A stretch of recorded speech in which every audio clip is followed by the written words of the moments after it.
An balima joliba jabarani filɛbaw an ka foli ani tanuni an b'o taga di aw bɛɛ lajɛlen ma k'aw fo ka aw waleɲuman dɔn an bɛ hakɛto ɲini kɛ aw fɛ min y'an ka jɛmukan in ye a ma daminɛ a daminɛ waati la ni an don cogoya o tɛ ba a ko la don o don gɛlɛya o tɛ sɔrɔ a ka woda la jama ko di nin ye ale jɛmukan sigilen an balima joliba TV News cɛ ani muso minnu bɛ k'an filɛ Mali kɔnɔ ani Mali kɔ kan minnu bɛ k'an filɛ an ka ayiwa page Facebook fana kan an bɛ aw bɛɛ lajɛlen fo dantɛ foli min na ka jira k'a fɔ min ye juma o juma jɛmukan min bɛ sigi aw ye ni an k'a ma ko jama ko di an b'a ye k'a fɔ dɔgɔkun kɔnɔna la ayiwa min ye jamana kɔnɔna kibaruyaw ye ayiwa kuma kɛra minnu kan kosɛbɛ an b'a lajɛ ka jamanadenw de wele ka na ni jɛmukan in kɛnɛ kan walasa ka an da don baabu la walasa ka se ka ayiwa jamanadenw kunnafoni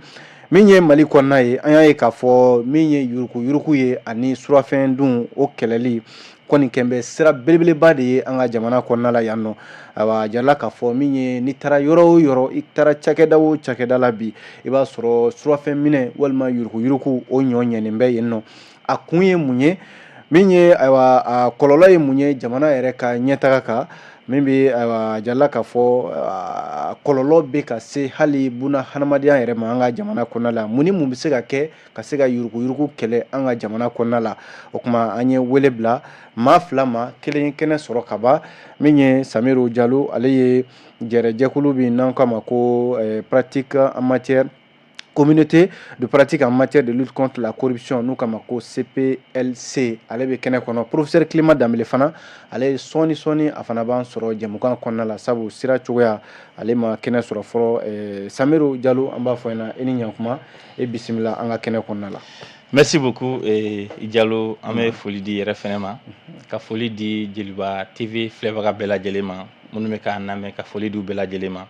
ka aw fo a ka inviteli la k'aw fo a ka jamanajɔ la ka a yira mɔgɔw la an bɛna kuma min fɔ an bɛ dugawu kɛ yarabi ama Ala ka kɛ jamana ɲɛtaga hakilinaw ye a ka kɛ sababu ye ka hakilina ɲuman di jamana marabagaw ma u k'a minɛ ni ladilikan ye ka minɛ ni bilasirali hakilina ye o b'a to sigi bɛ diya parce que ko mɔgɔw bɛɛ maa wɛrɛ bɛɛ hakilina kelen kɔfɛ hakilina caman bɛ se ka na surtout an bɛna da se baabu ma n'o yuruku ye a kuma ka ca a fɔcogo ka ca wa a faamuyali ka gɛlɛn ayiwa i y'a fɔ ten min ye yuruku ye bɛɛ b'a dɔn k'a fɔ Samiru Jalo Mali kɔnɔ bi ni ayiwa maa bɛ se k'a fɔ jamana yɛrɛ sen karili ayiwa sen bɛ bɔ fɛn min na bi o yuruku ye an b'a dɔn k'a fɔ ka i dogo ka wari di maaw ma ka i mago ɲɛnabɔ walima ka ayiwa i yɛrɛ bila lahala kɔnɔna la n'an bɛ se k'a fɔ ten achat de conscience n'a ɲɔgɔnna caman nin caman de bɛ an ka cakɛdaw la bi ayiwa a kuma fɔra a kɛlɛw kɛra sigida jɛkulu sigira a ko la ladilikanw dira cakɛdaw bɛ an ka jamana kɔnɔna la yan walasa ka se ka yuruku kɛlɛ maaw ka se ka bagabaga u k'a dabila nka an y'a ye k'a fɔ hali nin waati in na ayiwa yuruku bɛ kɛ Mali cakɛdaw la a bɛ kɛ fan 14 bɛɛ lajɛlen donkan e ka faamuya ye mun ye Mali yuruku ko kan. I ka ɲininkali nafa ka bon sabula n'an sigira k'an bɛ yuruku kuma fɔ hakilina fɔlɔ min bɛ na an yɛrɛ la fɔlɔ wala anw yɛrɛ ye maa sugu jumɛn ye est ce que an minnu bɛ k'a fɔ anw yɛrɛ sen t'a la wa est ce que anw yɛrɛ jɛlen don wa est ce que yuruku kɛlɛ n'an bɛ k'a fɔ dala fɔli de man ca ni kɛlɛ yɛrɛ ye wa est ce que an bɛ ka baara min kɛ terrain kan est ce que o bɛ ka nɔ bɔ wa i da sera cakɛdaw ma jamana yɛrɛ ka cakɛdaw sigilen kɔfɛ société civile yɛrɛ fɛnɛ y'i cɛsiri baara in na kosɛbɛ a bɛ san caman bɔ jɛkulu caman sigira an bɛɛ ko an ka yuruku kɛlɛ in bɛ kɛ ni taabolo dɔw ye kɛlɛ in bɛ kɛ ni kunkilenna dɔw ye dɔw ka kɛlɛ ye ka dénonciation kɛ dɔw ka kɛlɛ ye ka maaw labɔ jamana maracogo ko kalama dɔw ka kɛlɛ ye ka maaw hakili la kɔgɔ jamana bɛ mara ni sariya sɛbɛn mun ye ka ɲɛfɔli kɛ dɔw ka kɛlɛ ye ka jamana baarabolo kɛcogoyaw ɲɛfɔ bɛɛ n'i ka kɛlɛ kɛcogo don dɔw yɛrɛ fɛnɛ ka kɛlɛ ye de k'a fɔ n'an ye maa min ye k'a yuruku sira kɛ an bɛ se ka a ka ja ka plainte don a contre la sariya sun kiribon tigilamɔgɔw fɛ yen mais an b'a fɔ hali bi ko baara in caman bɛ ka kɛ sanjikɔrɔ wɔsi tɛ dɔn mais hali bi courage ma mɔgɔw sɔrɔ ka courage ma dafa ni ko courage ma sɔrɔ an bɛɛ bɛ ko in kɔnɔ parce que an b'a ye k'a fɔ an bɛ ka fɛn caman fɔ mais an yɛrɛ ka taabolo n'an ka kɛwale est ce que olu bɛ ɲɔgɔn ta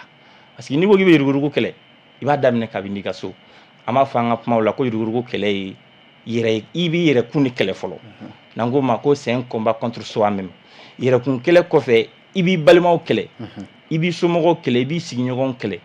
parce que fɛn min bɛ yen n'a ye san caman bange ka san bayirika bange n'an ko an b'o kɛlɛ i b'a sɔrɔ e bɛ kɛlɛ daminɛ bi président Asimi yɛrɛ y'a fɔ ko ni baara in daminɛna ni maa min somɔgɔ b'a la i jija i ka ɲɛfɔli kɛ parce que an b'a dɔn n'i y'a kɛlɛ daminɛ se bɛ kɛ dɔ ma o bɛ na s'i ma ko nin ye ne ka mɔgɔ ye ka sɔrɔ n'an dun wulila k'an b'a kuma fɔ bɛɛ b'a fɔ an ka yuruguyurugu kɛlɛ mais n'i ye kɛlɛ in bere ta kɛlɛ in bere mana bugubugu ma a bɛ se maa min ma i b'a sɔrɔ n'i ye somɔgɔ t'a la i jɛɲɔgɔn b'a la ou bien i baarakɛɲɔgɔn b'a la donc hokumu kɔnɔna la an ko an ka maaw bɔ kunnasiri la parce que maa kunnasirilen de ka ca an ka kunnafoni di mɔgɔw ma kunnafoni bɛ di ni taabolo dɔ ye parce que yurugu kɛlɛ fɛnɛ bɛ fɛn damadɔ demande e bɛ n'i ɲɛsin cakɛda min ma wala i bɛ fɛ ka i mago dilan sira min fɛ f'i k'o sira jɛlen fɛnɛ ɲini k'o dɔn n'an m'o ɲini k'o dɔn dɔw b'a ye k'a fɔ ne bɛ fɛ mɔgɔw ka ɲa dɔrɔn misaliya d'i ma carte ko kan an bɛna se o yɔrɔ ma nka i bɛ se ka misali ta misaliya d'i ma carte ko kan o n'a ɲɔgɔnna caman dɔw ko ne ka n ka carte sɔrɔ dɔrɔn ne mago t'a tɔ la tugun alors que jamana ɲɛmɔgɔw de y'a yira an na ko n'i taara carte ta yɔrɔ la jamana ye prix min fɔ carte la i kana tɛmɛ wari kan n'i ka papier dafalen don parce que papier dafabaliya fɛnɛ bɛ yen nɔ papier tɛ dɔw bolo n'u tagara jagoya de don minnu bi i mago bɛ minnu na n'u ye min f'i ye papier dafalen t'e bolo o tɛ kun ye k'an b'a justifier dɛ o ye kuma ye n b'o fɔ mais o t'a kun ye k'an b'a justifier papier ma dafa sariya b'i yamaruya papier tigi bila la papier ɲini mais o ma f'i ka fɛn min a la a man ka fɛn min sara parce que e bɛ fɛn min a la sariya ma fɛn min yamaruya di an b'a a bisigiya k'a fɔ ne bɛ yuruguyurugu ta k'a ɲɛsin x ma x b'a ŋaniya minɛ a b'a minɛ k'a wari minɛ k'a dun ni sariya ko k'a bɛ ɲangili kɛ Jalo ne min y'a ŋaniya ta k'a ɲɛsin x ma sariya b'an bɛɛ ɲangi fɛn kelen na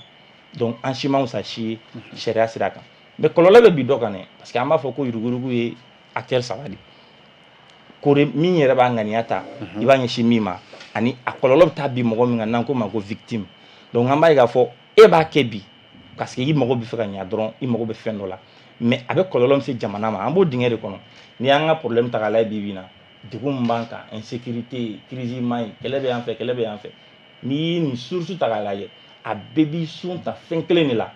mara kɛcogo juguya bɛ o bɛ daminɛ mun yɛrɛ la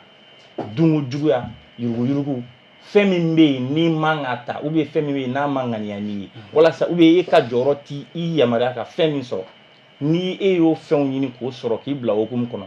i ye fɛn de kɛ n'an ko ma ko dunko juguya i ye yuruguyurugu de kɛ donc an bɛ taa a ɲini yɔrɔ caman na an b'a ye k'a fɔ a crise bɔyɔrɔ nin dɔrɔn de don an y'a daminɛ ATT ala ka hinɛ a la a ka fanga kɔnɔna la a y'a yira a ko u ye maa o maa yira n na ko n ka baara kɛ ni o ye k'o ye maa jɛlen ye n'a ye san 1 san 2 kɛ a bɛ fɔ n ye k'a ye miliyari caman dun mɛ baara kɛ ni jɔn ye ale dun ye président de maa kelen donc a ma yira k'a fɔ de ko ɲɛmaa kelen de kan ka kɛ maa jɛlen i n'a fɔ minnu bɛ baara kɛ n'a ye ko n'olu kɛra maa nɔgɔlen kan ka fɔ ko ɲɛmaa kelen don donc muru da ka go sogo ka fasa mais sogo fasali yɔrɔ bɛ bɔ mun wɛrɛ la bolo mana funu a bɛ tigi kɔrɔ ɲɛmaa ka sanction an m'an sinsin o de kan kosɛbɛ parce que pour que yuruguyurugu ka kɛlɛ an da ma s'o ma mais pour que an k'a fɔ ko nin bɛɛ bɛ yen nɔ yuruguyurugu bɛ a bɛ yen mais hali bi sanction ni fanga ma bonya parce que n'i ye maa kelen minɛ ka maa 2 minɛ ka maa 3 minɛ a ka ca Ala fɛ tɔw bɛ kɛ misaliya ɲuman an da bɛna se a kungo tɔw ma professeur Clément Danbele ale ye kɛnɛ sɔrɔ a fana ka wulikajɔ ka bon yuruguyurugu kɛlɛli la kosɛbɛ Mali kɔnɔ bi o de la jɛkulu bɛ yen u k'a ma ko plateforme de lutte contre la corruption et le chômage n'o de ye ka yuruguyurugu kɛlɛ denmisɛnninw bɛ se ka baara sɔrɔ professeur i ni su i bisimila an ka kɛnɛ kɔnɔ ayiwa professeur an b'a dɔn k'a fɔ nin waati in na Mali kɔnɔ bi ni gɛlɛya bɛ yen bi walima ni fɛn bɛ yen ni bana bɛ Mali la bi an bɛ se k'a fɔ ko a banaba o ye yuruguyurugu ye ni waleya min filɛ e yɛrɛ b'a kɛlɛ kɔnɔ a mɛnna Mali yɛrɛ ka se ka bila yuruguyurugu kɔnɔ waati laban in na i ka jateminɛ ye mun ye Mali yuruguyurugu ko kan bon an bɛ joliba filɛbaga n'a lamɛnbaga bɛɛ fo ka foli bila an balimakɛ ma kosɛbɛ parce que n nana sɔrɔ kuma na ka foli bila i yɛrɛ ma diyara n ye Jalo yuruguyurugu Mali kɔnɔ dɔ bɛ ka fara kan nin fɛn tɛ ka bɔ a la parce que fɛn min kan ka yuruguyurugu kɛlɛ jamana in kɔnɔ halisa o de ma kɛ bɛɛ b'a kuma fɔ bɛɛ bɛ a kɛ kɛrɛfɛdɛn ye vérificateur général côté yuruguyurugu b'an Mali kɔnɔ yan o tile tɛ se ka yuruguyurugu b'an Mali kɔnɔ yan pôle économique tɛ yuruguyurugu b'an Mali kɔnɔ yan hali n'i ye Mali procureur doublé suɲɛli bɛ kɛ Mali kɔnɔ yan parce que tout simplement bara min kan ka kɛ yuruguyurugu la hali Asimi yɛrɛ tɛ se ka yuruguyurugu ban Mali kɔnɔ tant que fɛn min bɛ yuruguyurugu ban Mali kɔnɔ o baara ma kɛ o ye jumɛn c'est pas compliqué anw fɛ halisa anw bɛ k'a fɔ de ko n'a suɲɛna ni de kan ka kɛ ni de kan ka kɛ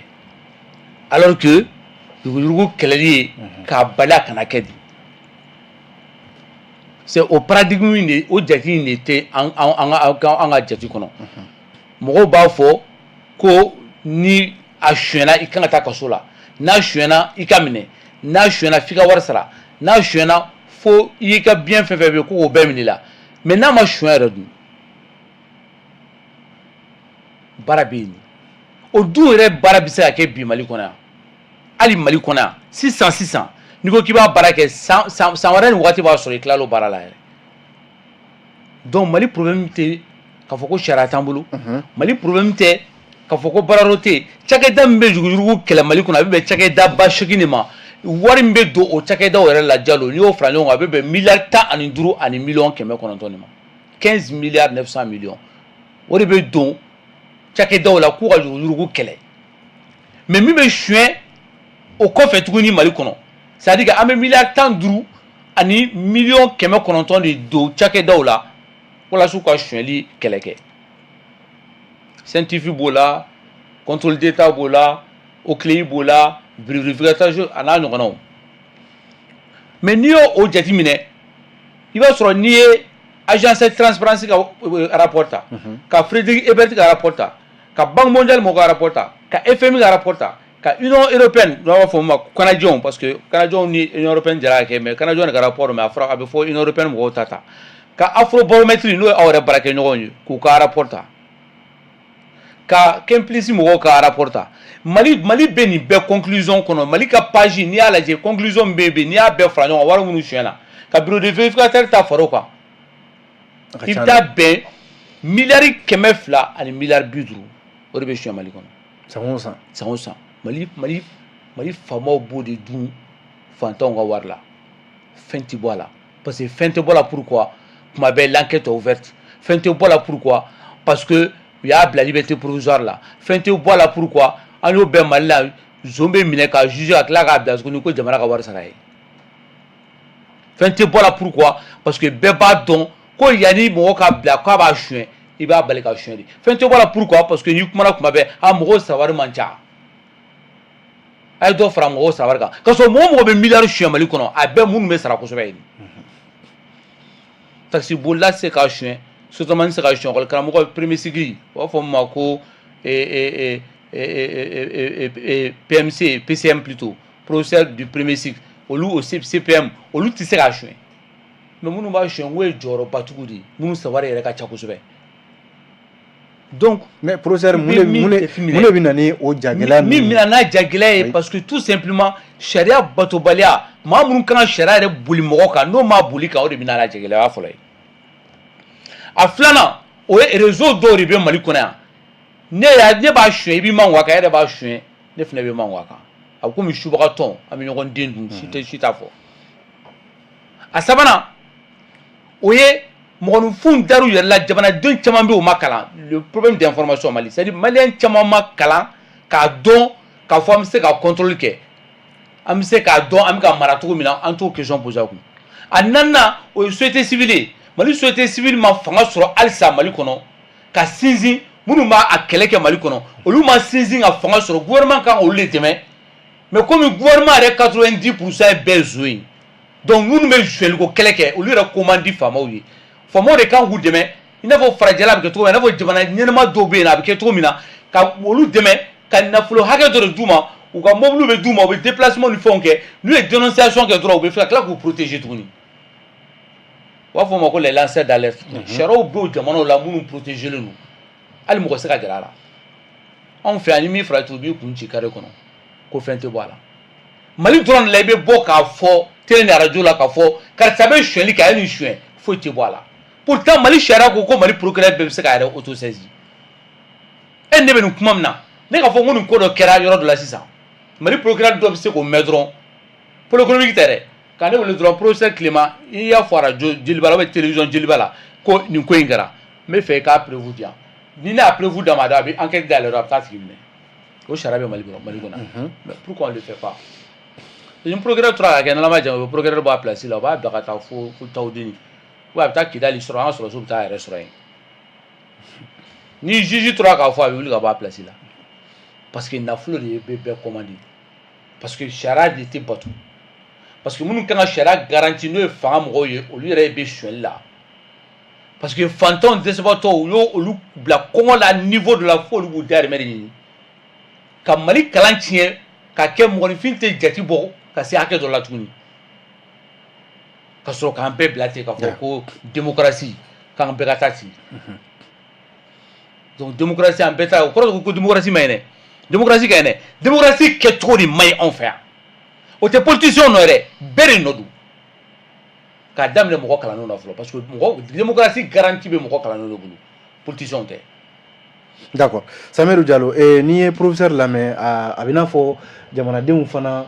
ɲinɛnen don u yɛrɛ ko walima parce que a ka misali la faamaw de ka yuruguyurugu yɛrɛ ka ca ka tɛmɛ a kɔlɔlɔ dun fana bɛ se jamanadenw de ma maa minnu kan ka wuli k'a kɛlɛ kɛ n'o ye société civile ye a yɛrɛla k'a fɔ société civile jɔyɔrɔba tɛ nin ko la awa sonyɛni bɛ kɛ n'i y'a kuma fɔ i fana ni kɔlɔlɔ bɛ ɲɔgɔn na est-ce que nin yɔrɔ dɔ la dɔ bɛ ɲa la nka maliyɛnw bilama u fana ka u ka bololafɛnw bɛ ta u ka mago tɛ ɲɛnabɔ u ka jamana kɔnɔ est-ce que u yɛrɛ nɔ tɛ maliyɛnw yɛrɛ nɔ tɛ. bon i ka n bɛ kɔrɔ fɔ a ka nin kuma in na parce que an bɛ ɲɔgɔn dafa hakilina la effectivement an bɛ société civile la ne ti parti politique kɔnɔ mɔgɔ ye mais an b'a bisigiya k'a fɔ société civile yɛrɛ fana jɔyɔrɔ ka bon fɛn in kɛlɛli la ni n ko a jɔyɔrɔ ka bon mais hakilina fila de ye a ye prévention yɔrɔ min na sisan a bɛ n'a fɔ ko in kɔni a taara ka dan kɛ yɛrɛ de n'a fɔra k'a fɔ minnu bɛ mara olu bɛ e suɲɛ yɔrɔ e kɔni ta kɛra la sa ne y'i da de o kɔni ye saya ko fila de ye sa. c'est à dire o de don a bɛ komi ko n'an y'an sigi u b'an ɲɛnama dun quoi an b'o niveau de la sisan parce que anw sigira an y'a ye k'a fɔ u y'an dun k'an dun fo dunni yɛrɛ banna sa hali min man ka dun u bɛ k'o de dun kɔrɔ ye yɔrɔ de fɔ mais a da sera yɔrɔ min ma ne bɛ n sinsin o de kan anw ko k'an ka kunnafonidiw la an bɛ prévention de kɛ an bɛ an jija ka mɔgɔw bɔ a kalama k'a fɔ yurugujurugu yɛrɛ kɔlɔlɔ ye mun ye ɲɔni an k'an sigi k'a fɔ yurugujurugu ka waleya fɔlɔ parce que a y'o de fɔ n'an y'a waleya k'a fɔ ni min y'a kɛ an ka taa n'o ye fanga bonda la a bɛ wolo mun na i bɛ maa caman minɛ ne ye k'a ye nin dun bon an b'a fɔ k'a ma kiiri mɛn siga kɛra k'a ye nin dun i bɛ bali k'a ye k'a tigi bilara a y'a sara wa joli minɛna la k'o bila jamana kɛsu kɔnɔ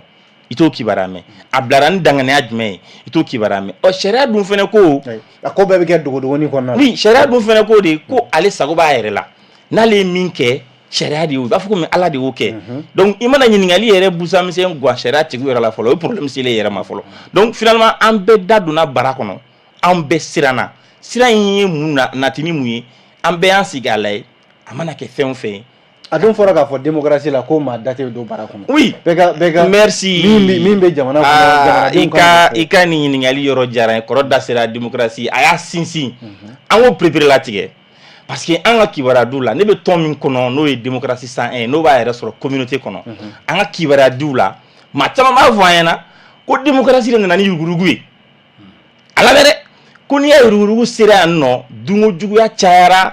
nafolo dunbaga cayara fantanw hakilinaw u ka yɔrɔ dunna ko parce que k'an bɛ démocratie de la dɔw ko ko Musa ka wagati ko nin dunkojuguya tun tɛ yen dɔw ko ko Modibo wagati ko dun ko parce que ko an nana démocratie min na 91 a y'a sɔrɔ an ka dɔgɔ ko mais k'o de nana yuruguyurugu ye kɔrɔ ye kuma in ban mais ne bɛ détail de fara a kan démocratie tɛ paran démocratie an bɛ se k'a fɔ fili bɛ se ka y'a la mais mara de don min ka ɲi ni mara taabolo bɛɛ ye. démocratie t'anw ka yuruguyurugu nɔ ye. non u ti ɲɔgɔn sira la o parce que démocratie ka hakilina yɛrɛ ye fɔlɔ sariya de ka bato n'i ye bɛ yurugu kɛlɛ ni sariya ma bato yurugu bɛ se ka kɛlɛ wa mali tɛ problème texte ko problème kɔnɔ dɛ n'i y'an ka justice ta k'a lajɛ Afrique de l'Ouest ka bɔ yen diɲɛ bɛɛ an ka texte de ka ɲi an m'an disi gosi parce que an ka mɔgɔ kalannenw ye sɛbɛn minnu dilan taa n'a ye diɲɛ yɔrɔ bɛɛ n'a waleyara jamana kasabi bɛ don a donda fɛ parce que sariya de ko ni nin kɛra nin ka kɛ mais o sariya de tɛ ka se k'o waleya kɛ baara in gɛlɛya ye nin de koyi sariya tɛ ka labato a tɛ ka labato a labato baliya bɛ wuli wolo fɛn damadɔ la parce que n'i ye sariya fana ta k'a lajɛ an bɛ séparation ko kuma min fɔ an b'a fɔ an ka hakilina la ne yɛrɛ sariya de kalan mais est ce que séparation in a waleyara wa est ce que courage kɛra an ka ɲɛmɔgɔw la ka séparation in s'a dan na wa parce que n'a ma sa dan na o de bɛna ni nin gɛlɛya ye i bɛ fɛ k'a fɔ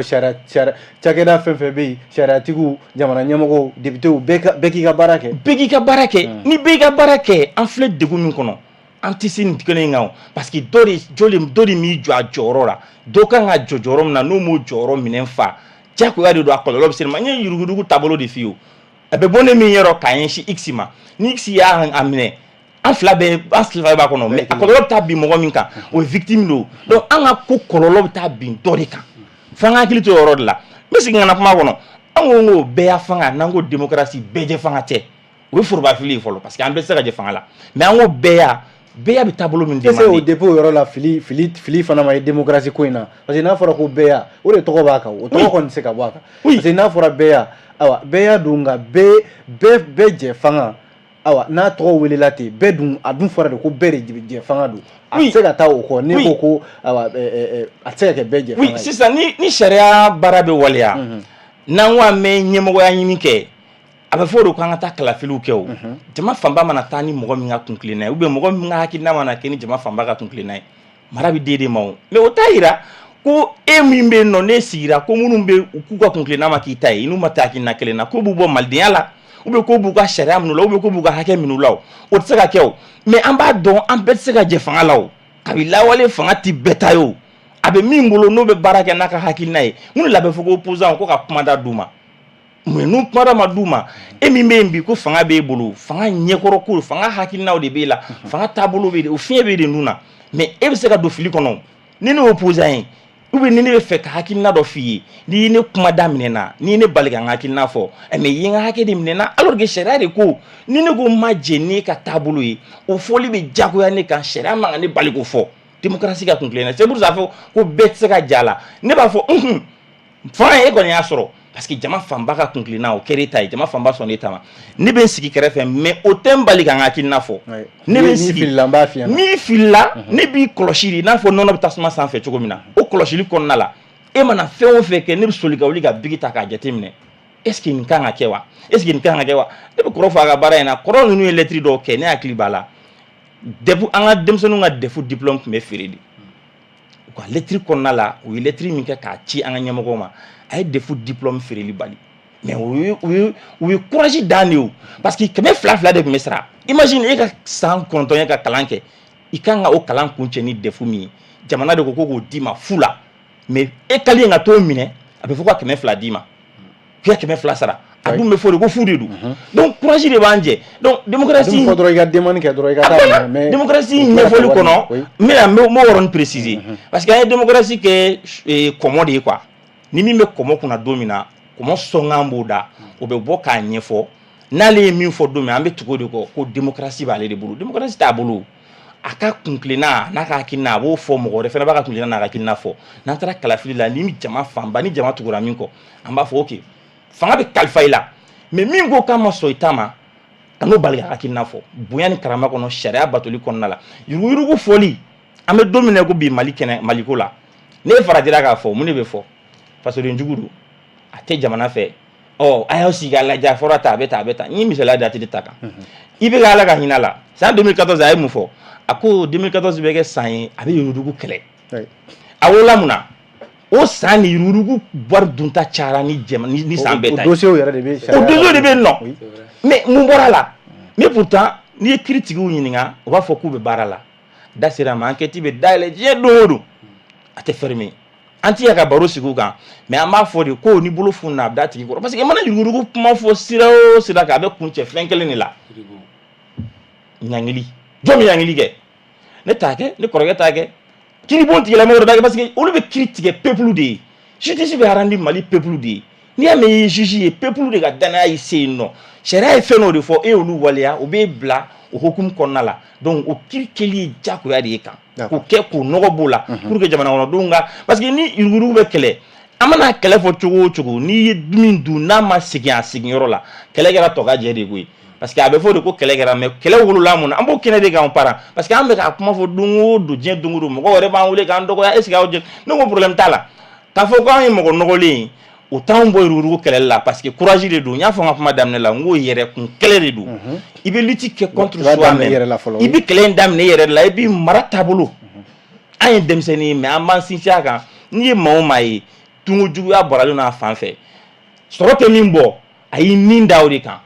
e ka kalo sara tɛ tɛmɛ 50,000 40,000 kan mobili min b'e bolo da tɛ se ka don kuma la e denw de bɛ Faransi congé la e musow de bɛ taa jigin États-Unis mais i b'o bɔ min e bɛ wari dɛsɛ yan sariya tigilamɔgɔ kan ka wuli ka nin jateminɛ de kɛ a cakɛda minnu fɔ ne b'a fɔ cakɛda ninnu an bɛ se k'u la encourager parce que jamana fɛnɛ ka a bɛ jagoya jamana kan ka cakɛda ninnu fɛnɛ sigi parce que jagoya de don ni cakɛda ninnu fɛnɛ ma sigi mɔgɔw ka disiya di c'est vrai an b'a fɔ k'u bɛ ka rapport produit don o don maintenant u fɛnɛ sariya ye se mun d'u ma o se y'o de ye o population de bɛ se ka laɲini kɛ mais mun na a t'u bɔ rapport produit dɔrɔn na n'i y'o tile lajɛ a bɛ rapport de produit vérificateur ka rapport u m'a fɔ ko sonyani yɛrɛ kɛra dɛ rapport yɛrɛ la u y'a fɔ da yɛrɛ la an y'a ye président yɛrɛ da y'a fɔ yan k'a fɔ wari dɔw bɛ suɲɛ a bɛ se ka kɛ fɛn caman kɛ ka jamana très bien bu ka rapport kɔnɔ u bɛ mun fɔ ko rapport t'a yira k'i ye dumuni kɛ dɛ ko justice de bɛ se ka rapport in ta ka enquête dayɛlɛ ni vérificateur ka rapport la u t'a fɔ ko mɔgɔ dumuni kɛ dɛ man ka gagner nin de kun kan ka sɔrɔ o ma taa o ma sɔrɔ o ma taa taasira fɛ olu ka jateminɛ y'a yira o jateminɛ fɛnɛ kiri de b'o sinsin kiri tigilamɔgɔ ka sɛgɛsɛgɛli de b'a yira k'a fɔ aw ye siga min don na anw b'a yamaruya k'a fɔ siga don rapport in n'i y'a ta k'a lajɛ an y'a ye u ka 2022 rapport dira o donna kunun de tɛ yan je crois rapport dira kunun président ma a bɛna wolo mun na san min yɛrɛ banna fo an bɛ 2023 la o fɛnɛ banna salon rapport dira ɲinan de o bɔla o baaraw bɛ sigi sen kan cogo di a dɔw yɛrɛ n'u tɛ balo la dun i bɛ jɔn minɛ o place la d'accord baara ka gɛlɛn professeur Clément Danbele est-ce que système ɲuman yɛrɛ bɛ Mali bolo parce que n'i y'a ye yurugu sera nin hakɛ la ko a sen tɛ ka ban est-ce que bana ma juguya ka se hakɛ dɔ la ni fura tɛ se ka sɔrɔ a la système ma tiɲɛ ka se hakɛ dɔ de la cakɛdaw sigira ayiwa association ka ca mɔgɔw b'a kuma fɔ ayiwa a ma da dala kuma ma wa est-ce que cakɛda minnu bɛ yan olu ka baara bɛ se ka Mali yurugu ban sabu ka ca bi minnu yɛrɛ b'a rapportw kɛ san o san nka don o don dɔ bɛ fara a kan. oui i n'a fɔ n balimakɛ y'a fɔ cogo min na problème bɛ yɔrɔ min na o ye gɛlɛya bɛ yɔrɔ jumɛn taabolo de man ɲi i bɛ oclé ta sisan taabolo jumɛn mara taabolo wa walima cakɛda ninnu taabolo de man ɲi e b'a faamu cogo di ko oclé à partir de 2017 oclé ye wele bila Mali fonctionnaire bɛɛ ma k'u ka taa u ka bien déclaré yakili b'a la ne taara plainte dɔ di procureur régional ma Arizo Maïga parti e yɛrɛ tun b'a kɛnɛ kan ka taa plainte do contre 8000 fonctionnaires maliens a ka o ko tɔ yɛrɛ kɛra cogo di Arizo y'an jaabi procureur y'an jaabi ne ka tɔn jaabi ko ale se ka mɔgɔ minɛ parce que fo an ka na ni tɔgɔ ye minnu ma bien déclaré parce que pour que ale ka se ka mɔgɔw minɛ fo bien minnu ma bien déclaré k'u tɔgɔ di ko donc ko oclé de kan ka tɔgɔ di k'an ka fɔ oclé de halisa an ka demande bɛ yen oclé m'an jaabi mais oclé kɔni b'a dɔn député kan ka bien déclaré ni député hakɛ de b'o tɔgɔ ye nin ma ni karisa ye bien déclaré karisa ma bien déclaré u tɔgɔ filɛ mais ni mun de y'o kɛ a bɛ bɔ a place la donc finalement mun yɛrɛ dun bɔra kɔsa in na ka kuma dɔ fɔ a balila mɔgɔw la kosɛbɛ mais i kan bɛ k'a fɔ ko mɔgɔ minnu ye so fɛngɛ ka ekɔliso mais yan'ale ka mun ka 1500 école fictive fɔ ko ekɔliso 1000 ni 500 bɛ yen u tun man ka sigi yɔrɔ o inventé len don mais u sɛnɛ min kun ko to ministère la o y'a fɔ sisan ko tɛ o nin ko in bɛ sen na a mɛnna mais problème tɛ dɔrɔn ko ekɔliso fictive bɛ yen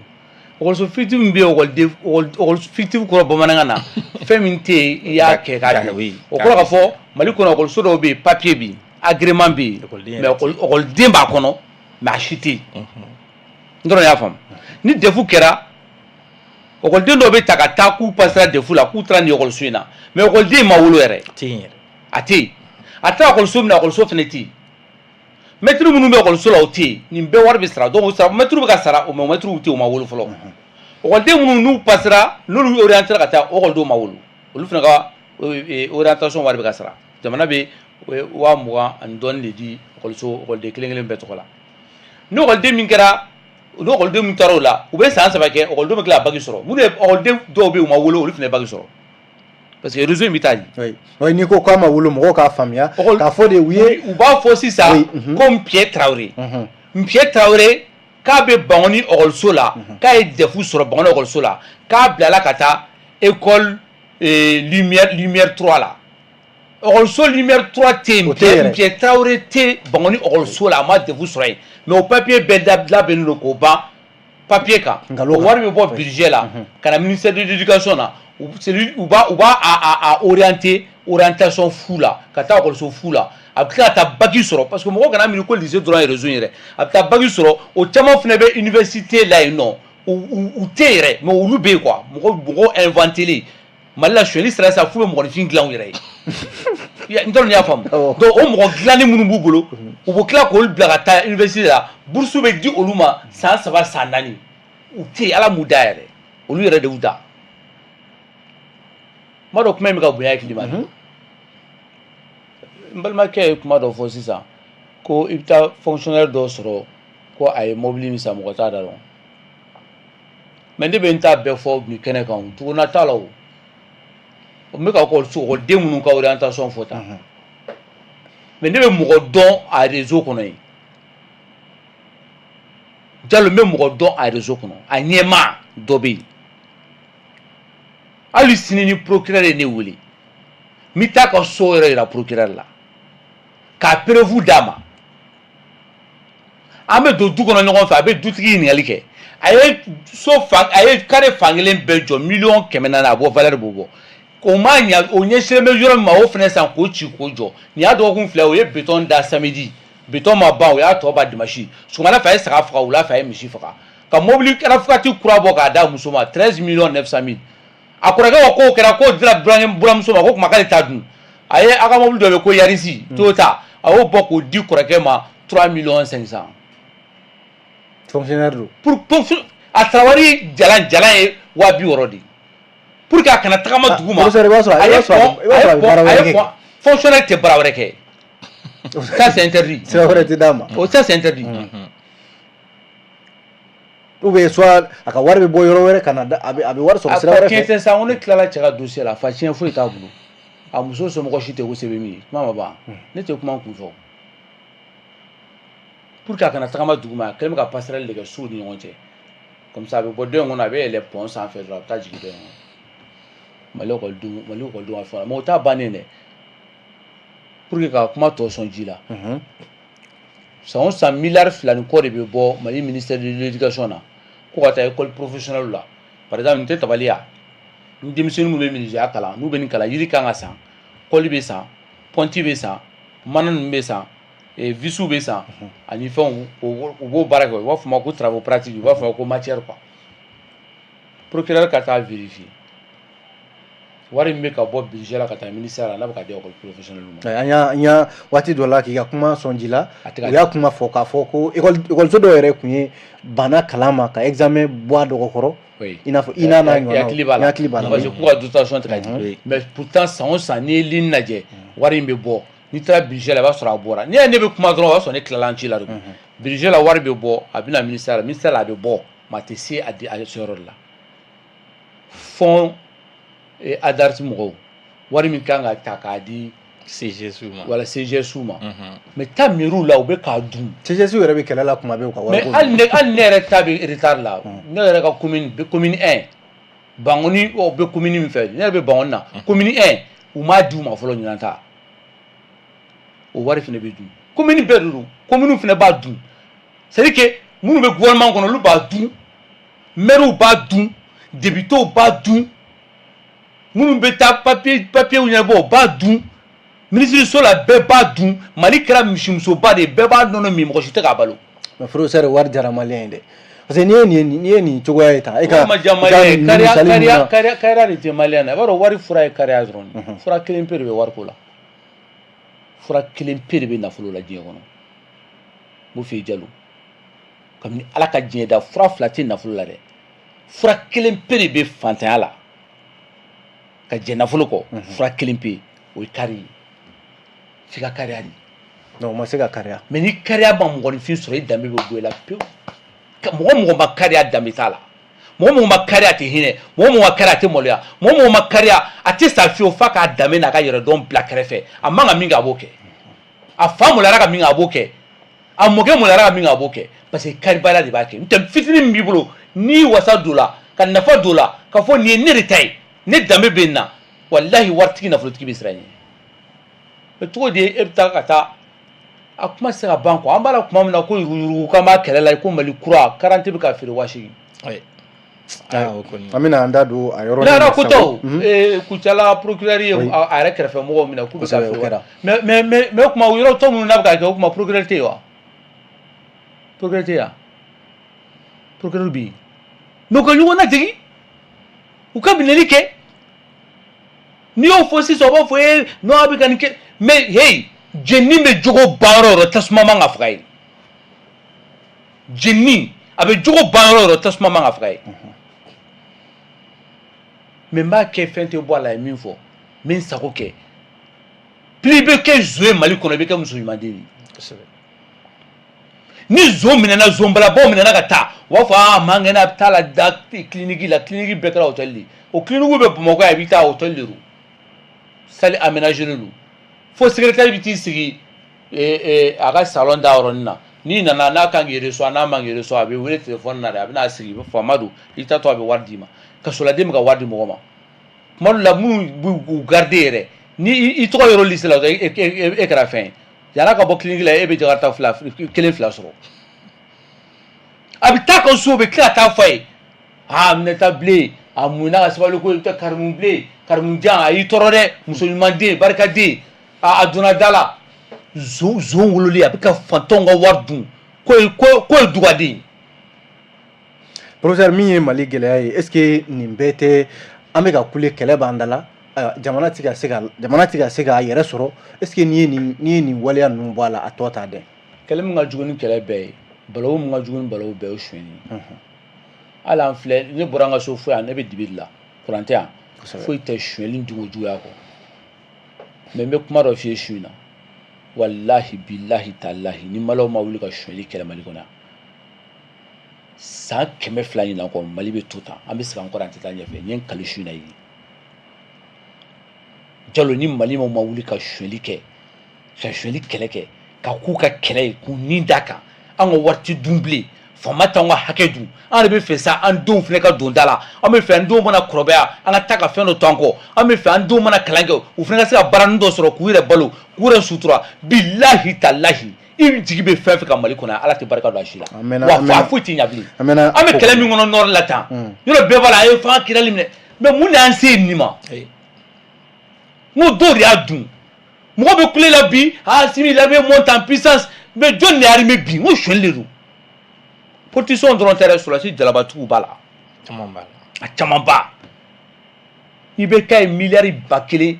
ani miliyari 200 ani miliyari 30 sariya yɛrɛ taara o kama i bɛ miliyari 1 da dɔn wa miliyɔn 1000 ayi o tɛ miliyari 1 san 53 ani kalo 9 ni tile 20 san 50 ani san 3 ani kalo 9 ani tile 20 don o don i bɛ 50 dun o de ye miliyari 1 mɔgɔ kelen de b'o dun o sigiyɔrɔma 1000 ani 230 o bɔra k'o di ko k'o don sɔrɔsiw la u ka formation b'a la an ka lamɛnbagaw b'a fɔ min ye u ka entraînement b'a la u ka finiw b'a la u ka maramafɛnw b'a la u ka dumuniw b'a la u y'a bɛɛ dun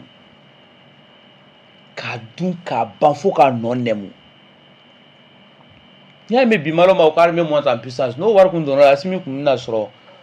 fɛn b'an bolo o tɛ armée ye koyi Assimi ninnu tɛ ka fɛn sɔn parce que i bɛ ka kun ye wari min bɔ n'a ko kun donna la bilahi Assimi kun mago tɛ se armée sa ma mais mɔgɔw bɛ ɲinɛ nin kɔ k'a fɔ mais an ka wari de dunna u ɲɛnɛma bɛ yen u ma sa u bɛ Bamakɔ yan yala yala la u ka immeuble bɛ yan u bɛ Bɛnja la tigɛrɛ bɛ ka fɔ dɔw yɛrɛ kun bi olu bɛɛ bɛ yan nɔ an bɛ tila ka tigɛrɛ fɔ tuguni ko Assimi ni Sadio ye arme san ko tare k'a sɔrɔ Assimi ni Sadio tun b'an ka arme san bi ni kunun ta kuma dun mais minnu y'a dun kunun ɲɛnama bɛ yen hali u ma juge foyi ma bɔ a la a yɛrɛ kuma bɛ ka bila a yɛrɛ mais c'est quoi ce pays là nin bɛ ɲɛnabɔ cogo di bɔ sisan i ka studio kɔnɔ i ka maliyɛn 20 jɔ a bɛɛ b'a f'i ye ko kunun ka fisa ni bi bɛɛ mɔgɔ 100 bɛɛ b'a f'i ye a tiɲɛ yɛrɛ la n'i y'u wele kɛrɛfɛ n b'a fɔ jama na u b'a fɔ tiɲɛ yɛrɛ la a kunun kɔni wagati kun ka fisa ni sisan mais kunun an tun bɛ k'a fɔ ko ATT fana ka fisa ni IBK ye ka ATT to fanga la bɛɛ ko ko Alifa ka fisa ni ATT mais mɔgɔw ɲɛ bɔra Musa Tarawele fɛ yan ko Musa Tarawele ye waliju de Ala ka hinɛ a la ko Musa Tarawele ka fisa ni fɛngɛ démocratie mɔgɔ ye mais Modibo Keyita nana don min na n bɛ tɛgɛrɛ fɔ Musa Tarawele kun ka dugawu k'a ye mais Musa bɛ bin kuma min na a fɔra ko Modibo Keyita ka fisa n'o ye kumabaw bɛ ɲɛbɔ an kunnama de fɛ kumabaw b'a fɔ ko kun de ka fisa ni bi ye tɔw bɛ ka ɲɛ fila filɛ kuma min na aw bɛ k'an kɔfilɛ de k'a fɔ ko kun de ka fisa ni bi ye i b'a dɔn min b'o kɛ wa nkalon namara yuruguyurugu suyɛli ayiwa nkalon namara yuruguyurugu siyɛni Samiru Jalo nin kɔni ye fɛn ye min kɛ bɛ ka Mali sɛgɛn bi kosɛbɛ est ce que fura bɛ nin kɛlɛli la an ka jamana kɔnɔ sabu a bɛ n'a fɔ maa caman de ye i ka kɛlɛ dabila ka kɛ ko wɛrɛ ye fura b'a la ne bɛ fura fɔlɔ-fɔlɔ min fɔ n ka ɲɛmɔgɔw ye fɔlɔ an ka redevabilité jagoya an yɛrɛ kan ni min bilara baarada min na ɲɛfɔli ka kɛ jagoya ye ka baarayɔrɔ kɔnɔ parce que an ka baaradaw fana kɛlen bɛ u ka baaraw kɛlen bɛ fɛn dɔ de k'a datugu ni ɲɛmɔgɔ bɛ yen nɔ ou bien kuma tɛ se ka kɛ ɲɛmɔgɔ yɛrɛ fɛ a tɛ se ka ɲininka foyi la an t'an da don armée la parce que ko ye ko wɛrɛ ye mais Mali cakɛdaw bɛ yen nɔ fo ɲɛmɔgɔ ka jagoya de c'est à dire a kana k'i ma ko n'a jar'i ye dɛ i ka jagoya de hali n'i bɛ saya dilan kan i ka jagoya musaka min dir'i ma n'a kan ka don yɔrɔ min na i y'a don min i kan'a ɲɛfɔ parent o de tɛ yen t'an ka cakɛdaw ta k'a lajɛ redevabilité cakɛda i bɛ nommé dɔrɔn i b'i ye ka to yen min ka di i b'a kɛ i tɛ évaluer i tɛ ɲininka ni musaka dir'i ma k'a ka don nin da fɛ est ce que a donn'o da fɛ sinon kɔrɔ filɛ ka min fɔ éducation sira kan bɛɛ b'a dɔn an ka formation professionnelle denmisɛnninw n'u taara ekɔlisow la i b'a ye minɛn t'u bolo mais ɲɛmɔgɔ bɛɛ b'a dɔn a wari bɛ ka bɔ san o san n'i ye loi de finance lajɛ a wari bɛ don san o san a bɛ bɔ mais a bɛ don min parce que min b'a baara kɛ o ma ɲininka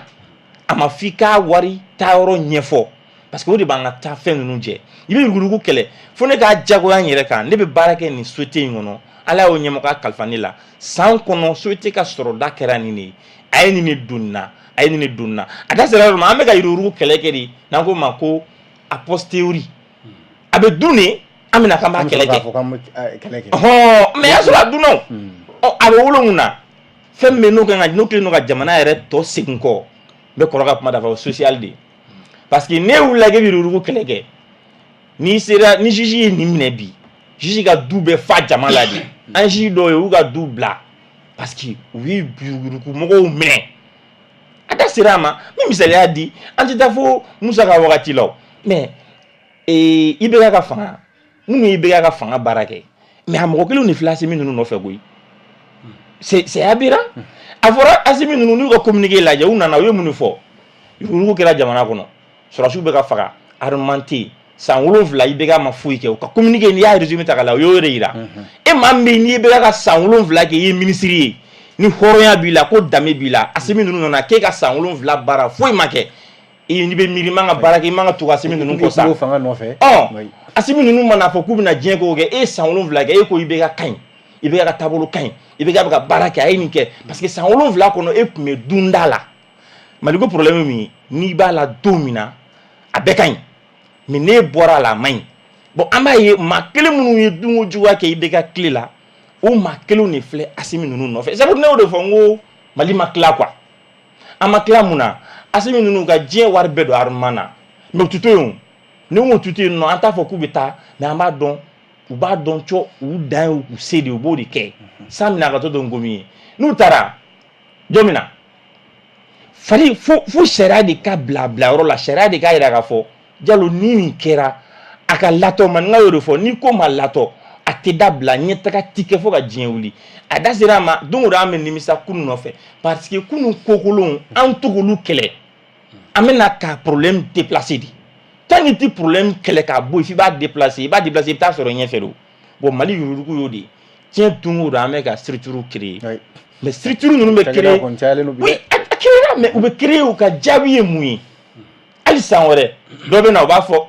fɛn fɛn créera ne bolo ninnu si tɛ an ka nin créer bi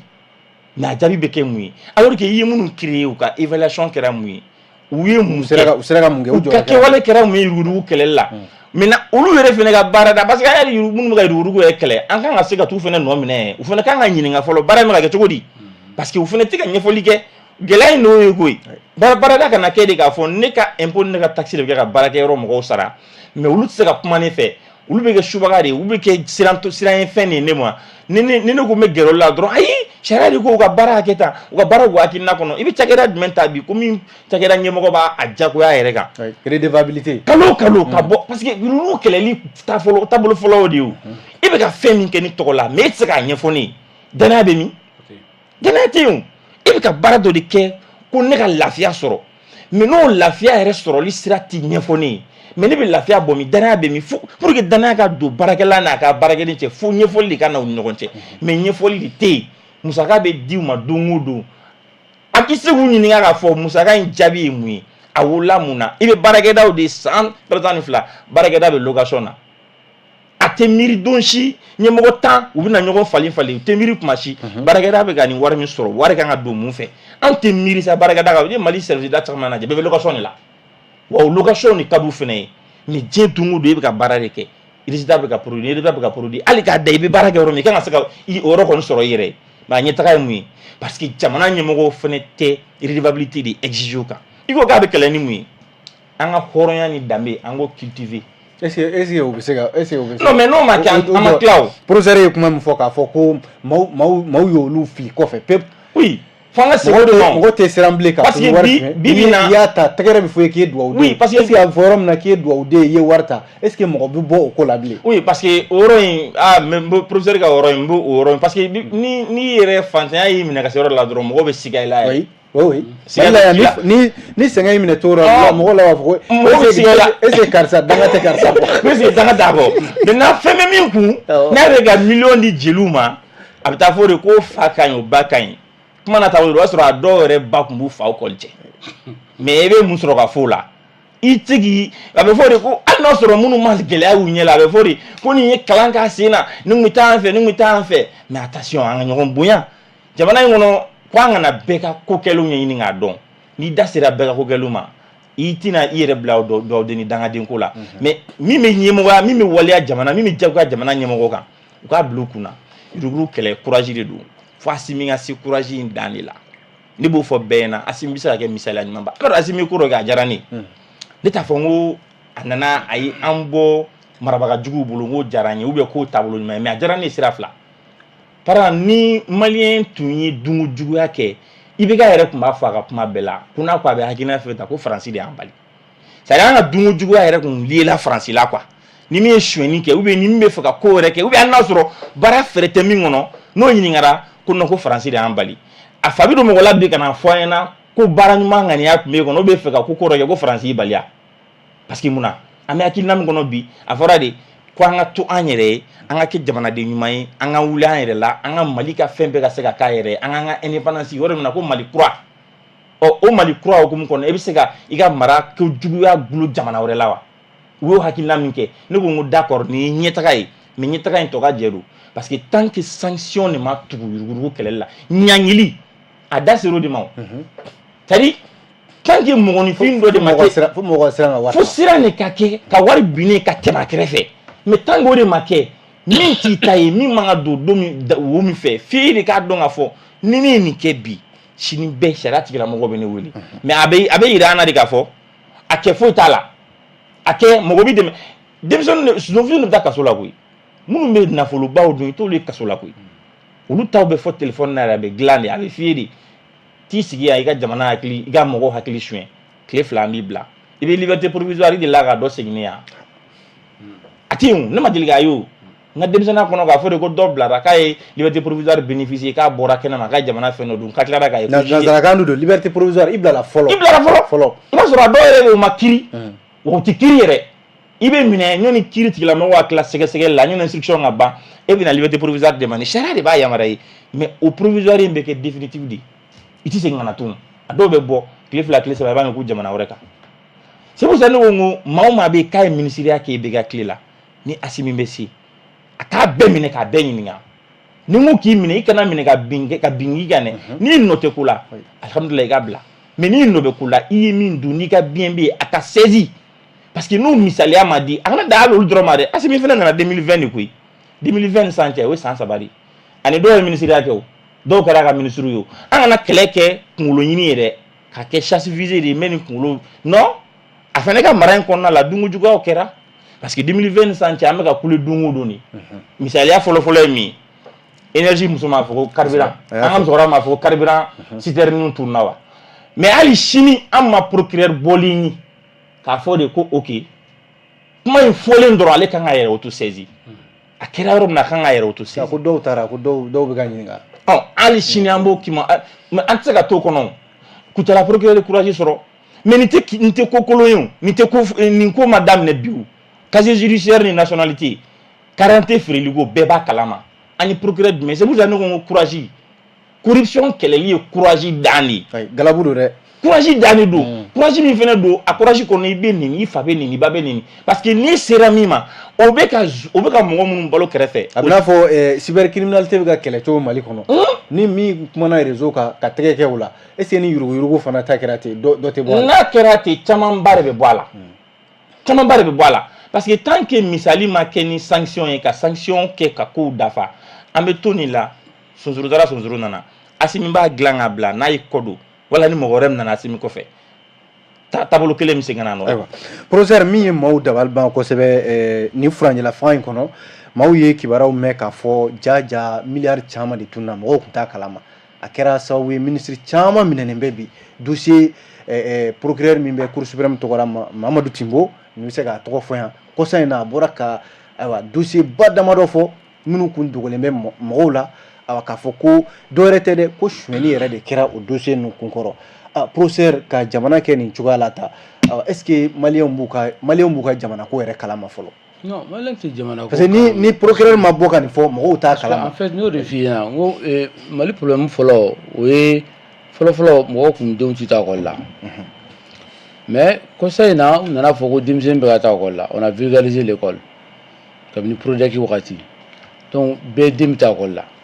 mais i den bɛ taa école sugu jumɛn na parce que mɔgɔw ye kalan kɛ n'a fɔ i bɛ se ka sɛbɛnni kɛ ka tubabukan fɔ mɔgɔ ye kalan ko de donc kalan ni kodɔn de kan ka nɔrɔ ɲɔgɔn na donc mɔgɔ minnu yɛrɛ kalannen don olu t'a ɲɛdɔn tan o min yɛrɛ ma kalan yɛrɛ a filanan u ye mɔgɔw bila kɔngɔ kɔnɔ donc ni hadamaden ni kɔngɔ b'a la miiri tɛ taa foyi la a ka kɔnɔ fa dɔrɔn mais a tɛ jate wɛrɛ bɔ bilen donc faamaw y'o fɛɛrɛ min tigɛ Mali kɔnɔ yan n'u b'a fɔ o ma ko idéologie n'o ye ka hakilina fɛɛrɛ dɔ de tigɛ ka maliyɛn bila o kɔnɔ o y'a ye k'a fɔ faamaw tor'u dan ma fantanw ka hamina ko ye jumɛn a ka fɔ ko n den taara école la dɔrɔn donc école kɛra denmarayɔrɔ de denmarayɔrɔ sabu ne bɛ taa n ka sugu jɔ la n bɛ taa n ka tamati feere la n bɛ taa n ka jaba feere n bɛ taa gɔyɔ feere ou bien ne bɛ taa n ka atelier la ou bien n bɛ taa n ka garage la mais jɔn de bɛna denmisɛnninw mara an bɛ taa denmisɛnninw bila école la u ka taa marayɔrɔ la yanni ne yɛrɛ ka segin so voilà u ka taa marayɔrɔ la yanni n ka segin so école kɛra denmarayɔrɔ ye donc a kɛra denmansaw kɔnɔ ni école kɛra denmarayɔrɔ ye dɔrɔn école bɛ kɛ ladamu kɛyɔrɔ ye école tɛ ladamu kɛyɔrɔ ye o ladamu bɛ kɛ du de kɔnɔ fa taabolo ba taabolo e ma ye n'i ye san 7 tɛmɛ cɛmannin i fa yɛrɛ tɛ sɔn i ka sigi gabuguda la bilen fo ka gabuguda la sigi man ɲi cɛmannin ma i bɛ gɛrɛ i fa la dɔɔni dɔɔni a bɛ baro k'i fɛ kuma min se k'a fɔ denmisɛnninw ɲɛna a b'a fɔ ko e ka t'i kulonkɛ kɛ i dɔgɔninw fɛ ou bien i terikɛw fɛ mais kuma fɛn min bɛ kɛ denmisɛnninw ɲɛna donc i b'i fa lajɛ c'est à dire que l'éducation c'est l'imitation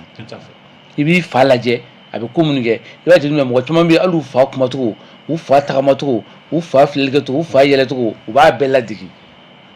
o fɔlɔfɔlɔ kɔrɔ dɛ fɔlɔfɔlɔ tuma min na Mali yɛrɛ tun bɛ yen musomanin fɛnɛ o b'a ba taabolo de jateminɛ ka k'a ba ɲɔgɔn ye film dɔ tun bɛ yen ko ɲamanto Kalifa b'a fɔ film kɔnɔ ko e bɛ kɛ ma ɲɔgɔn ye ko ne bɛ kɛ ba ɲɔgɔn ye kuma in ye kumaba de fantanya dɔrɔn tɛ o ja ko cɛmannin bɛ kɛ a fa ye musomanin bɛ k'a ba ye an danbe la yanni n'i bɛ taa muso furu u b'a fɔ k'a ba bɛ cogo di n'i bɛ taa i taara dɔ nɔfɛ o ye cɛmannin ye ko a fa bɛ cogo di mais o bɔra anw fɛ yen fa ni ba o kɛra école ye donc kalan burujara kalan yɛrɛ le contenu pédagogique n'est même pas bien orienté o ma labɛn ka ɲa kalan kisɛ yɛrɛ kalan bɛ kɛ kisɛ min yɛrɛ kan o man ɲi fɔlɔ karamɔgɔ kɛra fa ni ba ye k'a bɔ karamɔgɔya kɔnɔ denw kɛra bajanbilɛ ye ten bɛɛ bɛ taa ten démocratie ka to a turu bɛɛ dɔw kun ka sɔrɔ démocratie tɛ problème ye anw yɛrɛ de problème ye a kɛcogo n'a faamubaliya ani n y'a faamu mais n bɛ n sago kɛ min ka nɔgɔ ma min ka di n ye n b'a kɛ fɛn tɛ bɔ a la démocratie kɛra i ka wulu bɛ fa a bɛ bɔn ko démocratie i sigiɲɔgɔn man ka kuma e kelen ta tɛ siraba ye an bɛɛ tɛ siraba ye parce que a fɔra ko bɛɛ jɛ fanga ɔ bɛɛ jɛ fanga kɔrɔ ko bɛɛ ka bɛɛ jɛ siraba da to bɛɛ jɛ siraba da mɔgɔ si t'a dilan bilen i bɛ kamalenkɔrɔ falen belebele u b'u gɛrɛn sigi da la n'i y'an ka sirabaw kana la u bɛ gɛrɛn sigi a bɛ mɔgɔw jigin u bɛ gɛrɛn sigi jalo kamalenkɔrɔ belebele 5 6 u bɛ te sigi da la bulon fɛ u ka gudɔrɔn woni sira kɔni tɛ yan bilen o fɛn yɛrɛ foyi tɛ yan bilen u ka gudɔrɔn wo bɔlen don u t'a bulu kunna ko olu de kan ka wuli hali ka fara dɔɔni k'a kɔnɔ ka siman k'a la ka pinɛ dɔ bila dɔrɔn mobili kana yɛlɛ a kan a bɛ ja o ye ko y'u ka fasoli ɲuman ye ko baraji b'a la i bɛ don a diinɛ kɔnɔ i ye fasoli ɲuman kɛ u sigilen bɛ de ko Asimi ka n'o dilan ko Choguel de bɛ n'o dilan Asimi t'a dɔn k'aw bɛ yɛrɛ o ma tila jo la jango a jalaki san mana na e bi e ka adamaden n'a kunkolo bɛ est ce que a bɛ sɔn ka nin kɛ ne bɛ n ka ɲaman bɔn fossé dingɛ kɔnɔ o bɛ taa ka taa e ka da la ka taa to e ka da la e fana b'i ta bɔ ka taa bila fulakɛ ka da la fulakɛ fana b'a ta bɔ ka t'o bila technicien ka da la an bɛɛ b'an ka ɲaman cɛ ka taa bila ɲɔgɔn ka da la dugu mana jɛ i bɛ kalanni na an bɛɛ bolo an bɛɛ bɛ ka an ka ɲaman turun ka bila silamɛ bɛ sɔn cogo di est ce que hɔrɔn yɛrɛ hɔrɔn anw ka danbe la e bɛ sɔn cogo di ka i ka ba wuli ka ba wuli kɛ ɲɛgɛn kɔnɔ an b'a fɔ min ma Bamakɔ bamanankan na ko ɲɛgɛnɛ ka taa ɲɛgɛnɛ kɛ e ɲɛgɛnɛ ji bɛ ka bɔ wo fɛ i hɔrɔn ɲɔgɔn ni silamɛ ɲɔgɔn bɛ ka tɛmɛ kare fɛ olu ɲɛ b'o bɔtɔ la ka taa wulu ka taa dingɛ kɔnɔ o bɛ fa tuguni ka taa bila silamɛw ɲɛ u tatɔ misiri la u b'u sen don o la nin bɛ faamu cogo di kare kɔnɔna caman bɛ ten bi dɛ mais maliyɛn b'a den bila bi ko taa fɔ karisa ye ko mangɛnɛ k'a ka wari di yan den b'a dɔn foyi t'ale la c'est à dire que a bɛ nkalon tigɛ a den ɲɛna ko ka taa wari ɲini ka na maliyɛn de b'a fɔ a ka papi ma ou bien mami jo ou bien mimi ma ko taa fɔ tonton ɲɛna k'an y'a fɛrɛ min kɛ k'a kan ka part di ma ka na den b'a dɔn fiyewu a fa a n'a fa terikɛ ou bien a fa jɛɲɔgɔn o ye jamana nafolo de ɲagami ale yɛrɛ b'a ka a b'a fɔ k'i b'i ba ka rafukati ta ou bien ko o ye handalɛri wa mun ye u ka mobili ninnu voilà a b'o ta denkɛnin yɛrɛ b'o ta o bɛ taa turu cɛ fɔlɔ k'i yala yala k'a ka zɔnw min fɔlɔ ka sɔrɔ ka taa zonbalaba dɔ ye numéro 1 o bɛ wari di Papis ma Papis bɛ t'o di a fa zonbala numéro 2 ma e bɛ fɛ o den sugu ka kɛ den jumɛn ye mɔgɔ min i ye muso furu suɲɛli la ka den wolo suɲɛli la ka du jɔ ni suɲɛli wari ye jamana wari la ka denw balo suɲɛli la a n'a muso o den kɔrɔbayara o ye kalan min kɛ a bɛɛ sɔrɔla suɲɛli wari la a bɛ tila ka taa den na passe concours la suɲɛli la e b'a fɔ o n'a ka denbaya ɲɛna cogo di ko suɲɛli tɛ bɛn ko suɲɛli haramuyalen don ko b'i lamɛn mais ale taabolo de ye suɲɛli ale wolola suɲɛli de kɔnɔ ale ba yɛrɛ nana bɔ a fɛ suɲɛli de la u lamɔna suɲɛli de la k'u kɔrɔbaya suɲɛli la ale yɛrɛ concours sɔrɔ suɲɛli la o sigila a ka bureau kɔnɔ o bɛ mun de dɔn ni fausse facture ni surfacturation tɛ i bɛna mun de fɔ diɲɛ kɔnɔ bilen mɔgɔ min bɛ diɲɛ kɔnɔ i b'a fɔ ko jamanadenw ka hinɛ faamaw kan ka kɛ ladiri de ye u kana jamanadenw ta dun dɔgɔtɔrɔso la mɔgɔ bɛ ka sa dɔgɔtɔrɔso la matériel tɛ yen dɔgɔtɔrɔso la équipement foyi tɛ yen mais i b'o fɔ faama ye faama min den bɛ furakɛ yan dɔgɔtɔrɔso la faama min muso bɛ furakɛ e bɛ Mali faama jumɛn dɔn ko min muso dara dɔgɔtɔrɔso public dɔ la Mali la ko sɔgɔma k'an b'a tatɔ la ka taa muso lajɛ kelen pe tɔgɔ fɔ ɲɛna kabini ala k'i da Mali faama kelen pe fɔ ɲɛna Jalo k'e bɛ min dɔn ko ni muso banana dɔgɔtɔrɔso la ou bien a den banana a y'a lada Gabriel Touré bɛ pɔnze don o don an kun b'a tatɔ ye pɔnze fo k'a kɛnɛya k'a ban a den nana so fantanw ni dɛsɛbaatɔw de bɛ taa ye 1000 ordonnances bɛ sa 250 milliards 250 bɛ suɲɛ Mali min kɔnɔ mɔgɔ bɛ sa ni ordonnance 1000 se ka yɛrɛ furakɛ i b'a fɔ faama min ɲɛna ko sirakolo man ɲi o ye e min bɛ Jakarta boli nin bɛ Jakarta boli n ko katikati ja yɛrɛ ye sirakolo nin o b'o dilan cogo di a bɛ doni min kɛ dingɛ kɔnɔ a chaise magama n'a a ressort ninnu olu magamanw i b'a ja bɔ o de la n'o tɛ a wari ka ca o ma koyi e b'a fɔ faama ye cogo di ko k'o sira dilan o b'o dilan cogo di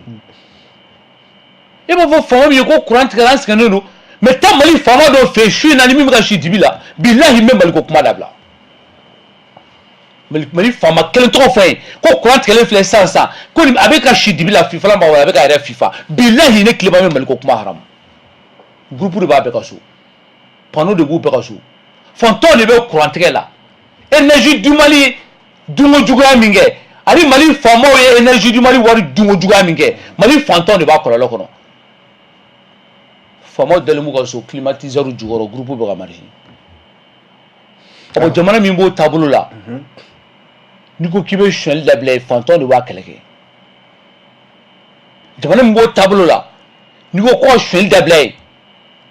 kaso dɔrɔn t'a ɲɛ dɛ sariya ka bato ni i taara kaso la jamana min b'o taabolo la dɔgɔtɔrɔso wari bɛ dun sira wari bɛ dun ɔkɔliso wari bɛ dun hali denmisɛnninw ka kantini wari u ye denmisɛnninw bɔ télévision na yan u bɛ k'u tɛgɛ nɔ ka taa dumuniw k'olu tɛgɛ kɔnɔ olu bɛ k'u tɛgɛ nɛmu k'o bɔ télé la ko kantini wari k'a donna nin na bilahi u taara tɔgɔ bɛ dun jamana min kɔnɔ su ka wari bɛ dun mɔgɔ salen kɔ a ka wari bɛ dun Mali kɔnɔ yan filiyatɔ ni yatimɛdenw ka wari bɛ dun jamana kɔnɔ n'i ko k'i bɛ suɲɛli kɛlɛ Mali kɔnɔ yan Mali jadi kɛlɛ yɛrɛ ye suɲɛli de ye Mali silamɛ bɛɛ kan ka kɛlɛ de kɛ Mali chrétien bɛɛ kan ka kɛlɛ kɛ mɔgɔ mɔgɔ ye Mali fɛ bɛɛ kan ka wuli ka suɲɛli kɛlɛ Mali kɔnɔ yan n'o tɛ a kɔlɔlɔ bɛ se bɛɛ lajɛlen ma i b'a kalama ko kaso tɔgɔ tɛ bamanankan na a tɛ Mali kan si la kaso tɛ Mali kan si la kaso ye tɔgɔkan de kaso an b'a fɔ ma kaso ye tɔgɔkan de a tɛ an ka kan na kaso tɛ yen Mali kan foyi tɛ yen i bɛ kaso fɔ min na i b'a kun wa parce que anw fɛ danbe la maliyɛn danbe la n'i ye suɲɛli kɛ bilahi i kun bɛ ci de k'i jɔ k'i kun ci bɛɛ ɲɛna hali su tɛ don dugu kɔnɔ kaburu don tɔ min bɛ yen su tɛ don yen k'i su man ɲi mais o kɛra wasana ko ye ana ban o kɛra danbetigiw ye ana se ka ban a bɛ ban a bɛ ban a tɛ ban dɔ wɛrɛ la koyi oui n bɛ tila ka o jaabi d'i ma sisan n bɛ tila k'o ɲininkali k'i la sisan an lamɛnbaa minnu bɛ k'an filɛ n'olu bɛ ka an b'a kɔnɔ n'olu bɛna ɲininkali fana kɛ sabu o fana ye jama caman ye minnu fana da kan ka don jɛmukan in na u bɛna ɲininkali kɛ walima ni hakilila de b'u fɛ ka di aw ma aw ka nin kuma ninnu kɔfɛ nɛgɛjuru sira bɛ aw ka bila la 65 65 50 50 65 50 o y'an ka nɛgɛjuru sira ye minnu bɛ fɛ k'u da don jɛmukan na ani minnu bɛ fɛ ka ɲininkali kɛ walima ni minnu bɛ fɛ ka faranga kɛ awa jama ko di a bɛ ka ale de lajɛ Joliba TV News ale ka min ye baabu ye bi a bɛ tali kɛ yuruguyurugu ale kɛlɛli ko la kabi san jumɛn an bɛ nin kɛlɛ la kabi san jumɛn an bɛ nin kuma la ayiwa fɛɛrɛ na sɔrɔ kɛlɛ na se ka kɛ k'a bɔ yen wa maa b'an kɔ ani su allo allo salaamaaleykum waaleykum salaam an su balimakɛ nba kan baasi tɛ yen baasi foyi tɛ yen i b'an wele ka bɔ i tɔgɔ ni jamu ne b'a wele ka bɔ fo Saro Sumɛlɛ Kulibali don Saro abila nin la ayiwa Sumɛlɛ Kulibali bisimila voilà a ka débat nin vraiment a diyara ne ye an bɛ professeur Clément fo n bɛ Samir fo n'o ko ko cɛkɔrɔba n b'a fo kosɛbɛ i bɛ ɲɛma k'i kan kɔrɔta dɔɔni Kulubalikɛ vraiment n ko n bɛ professeur Clément fo d'accord vraiment n bɛ Jalo yɛrɛ fo a diyara n ye oui vraiment o ka nin wulikajɔ in na mais an kana jigi a bɛ ban n'a ala ni kira fana ma a bɛ ban prise de conscience de mais ne bi mun kɔni fɔ i n'a fɔ ninnu filɛ ka mun fɔ c'est à dire que procureur minnu da ka o yɛrɛ autosaisi ne fɛ procureur ninnu bɛɛ u bɛɛ bɛ a sariya dɔn u bɛɛ bɛ sariya in dɔn professeur Clément filɛ ka fɛn mun fɔ an ye a kɔlɔlɔ bɛ se fantan mun ma tant qu'on ne prend pas conscience k'a fɔ ko a kɔlɔlɔ bɛ se anw de ma ka wuli k'a kɛlɛ k'a tɛ ban parce que an fantanw professeur Clément tilala kuma na ko o y'an bila kɔngɔ de la d'accord donc an bɛɛ bi an ɲɛ de wara sisan an b'a ye minnu suɲɛli kɛ an bɛ dugawu kɛ sɛnɛkɛla ye a ka kan an ka Mali wala an ka se ka gɛrɛcogo sɔrɔ a la pour que an fana ka se k'an ka dunta sɔrɔ a la parce que an b'a fɔ de ko n'an y'a kɛlɛ kɛ fa an tɛna se k'a kɛlɛ kɛ an tɛna fɛn sɔrɔ a la donc vraiment n'an y'a ye mun bolo de anw bɛ fɛɛrɛ de kɛ ka se ka gɛrɛ o tigi la. Kulubali ɲininkali b'e bolo wa? Voilà ayi n ka ɲininkali ye mun ye en réalité c'est-à-dire ninnu minnu filɛ nin ye o bɛ société civile de kɔnɔna na quoi u kana o fari faga u ka an fara ɲɔgɔn kan hali bi u ka continuer min ye mɔgɔw bɛ fara ɲɔgɔn kan n'an murutila dogo do an ta tɛ di ayiwa n'an murutila dogo do an ta tɛ di donc surtout olu bɛ Bamakɔ niveau de la an ɲɛ b'o olu la yen de o kana to u ka wulikajɔw ka se olu la k'u kuma Dakar dɛ u kana to u ka wulikajɔw ka se olu la k'u kuma Dakar parce que n'u ye ninnu kelen kelen bɛɛ Dakar o sera anw de la burusi kɔnɔ yan ayiwa anw sigilen burusi kɔnɔnaw de la yan an bɛ dugu mun na anw b'a dɔn d'accord an y'a faamu voilà an ye jɔyɔrɔ de ye an bɛ barika don o la an b'i fɔ an b'i Ala ka barika don o la amina an b'i Sarokaw bɛɛ lajɛlen fo hakili la Saro bɛ Segu mara de la o tuma an bɛ u bɛɛ lajɛlen fo ka Segukaw bɛɛ fo nin waati in na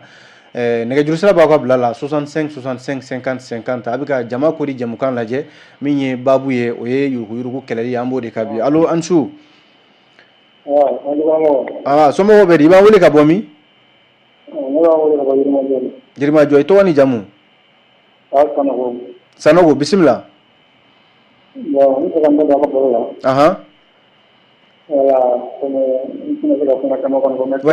bɛ kan kɔrɔta dɔɔni Sanogo pour que an ka se k'i kumakan faamu i ma fɔ kosɛbɛ vraiment ne kɔni tɛ politicien supporter mais vraiment a ka su na kuma kɔni ma supporter parce que ni mɔgɔ ye tiɲɛ fɔ a ye tiɲɛ dɛmɛ quoi voilà tiɲɛna ne b'a fɔ yɛrɛ yɛrɛ yɛrɛ vraiment a ka su na kuma la vraiment donc n ta ye foli ka sin kilenga ma o diyara n ye donc hali Ala k'an bɛɛ lajɛlen dɛmɛ an b'i fo nɛgɛjuru sira b'aw ka bila la 65 65 50 50 a bɛ ka jama ko di jamukan lajɛ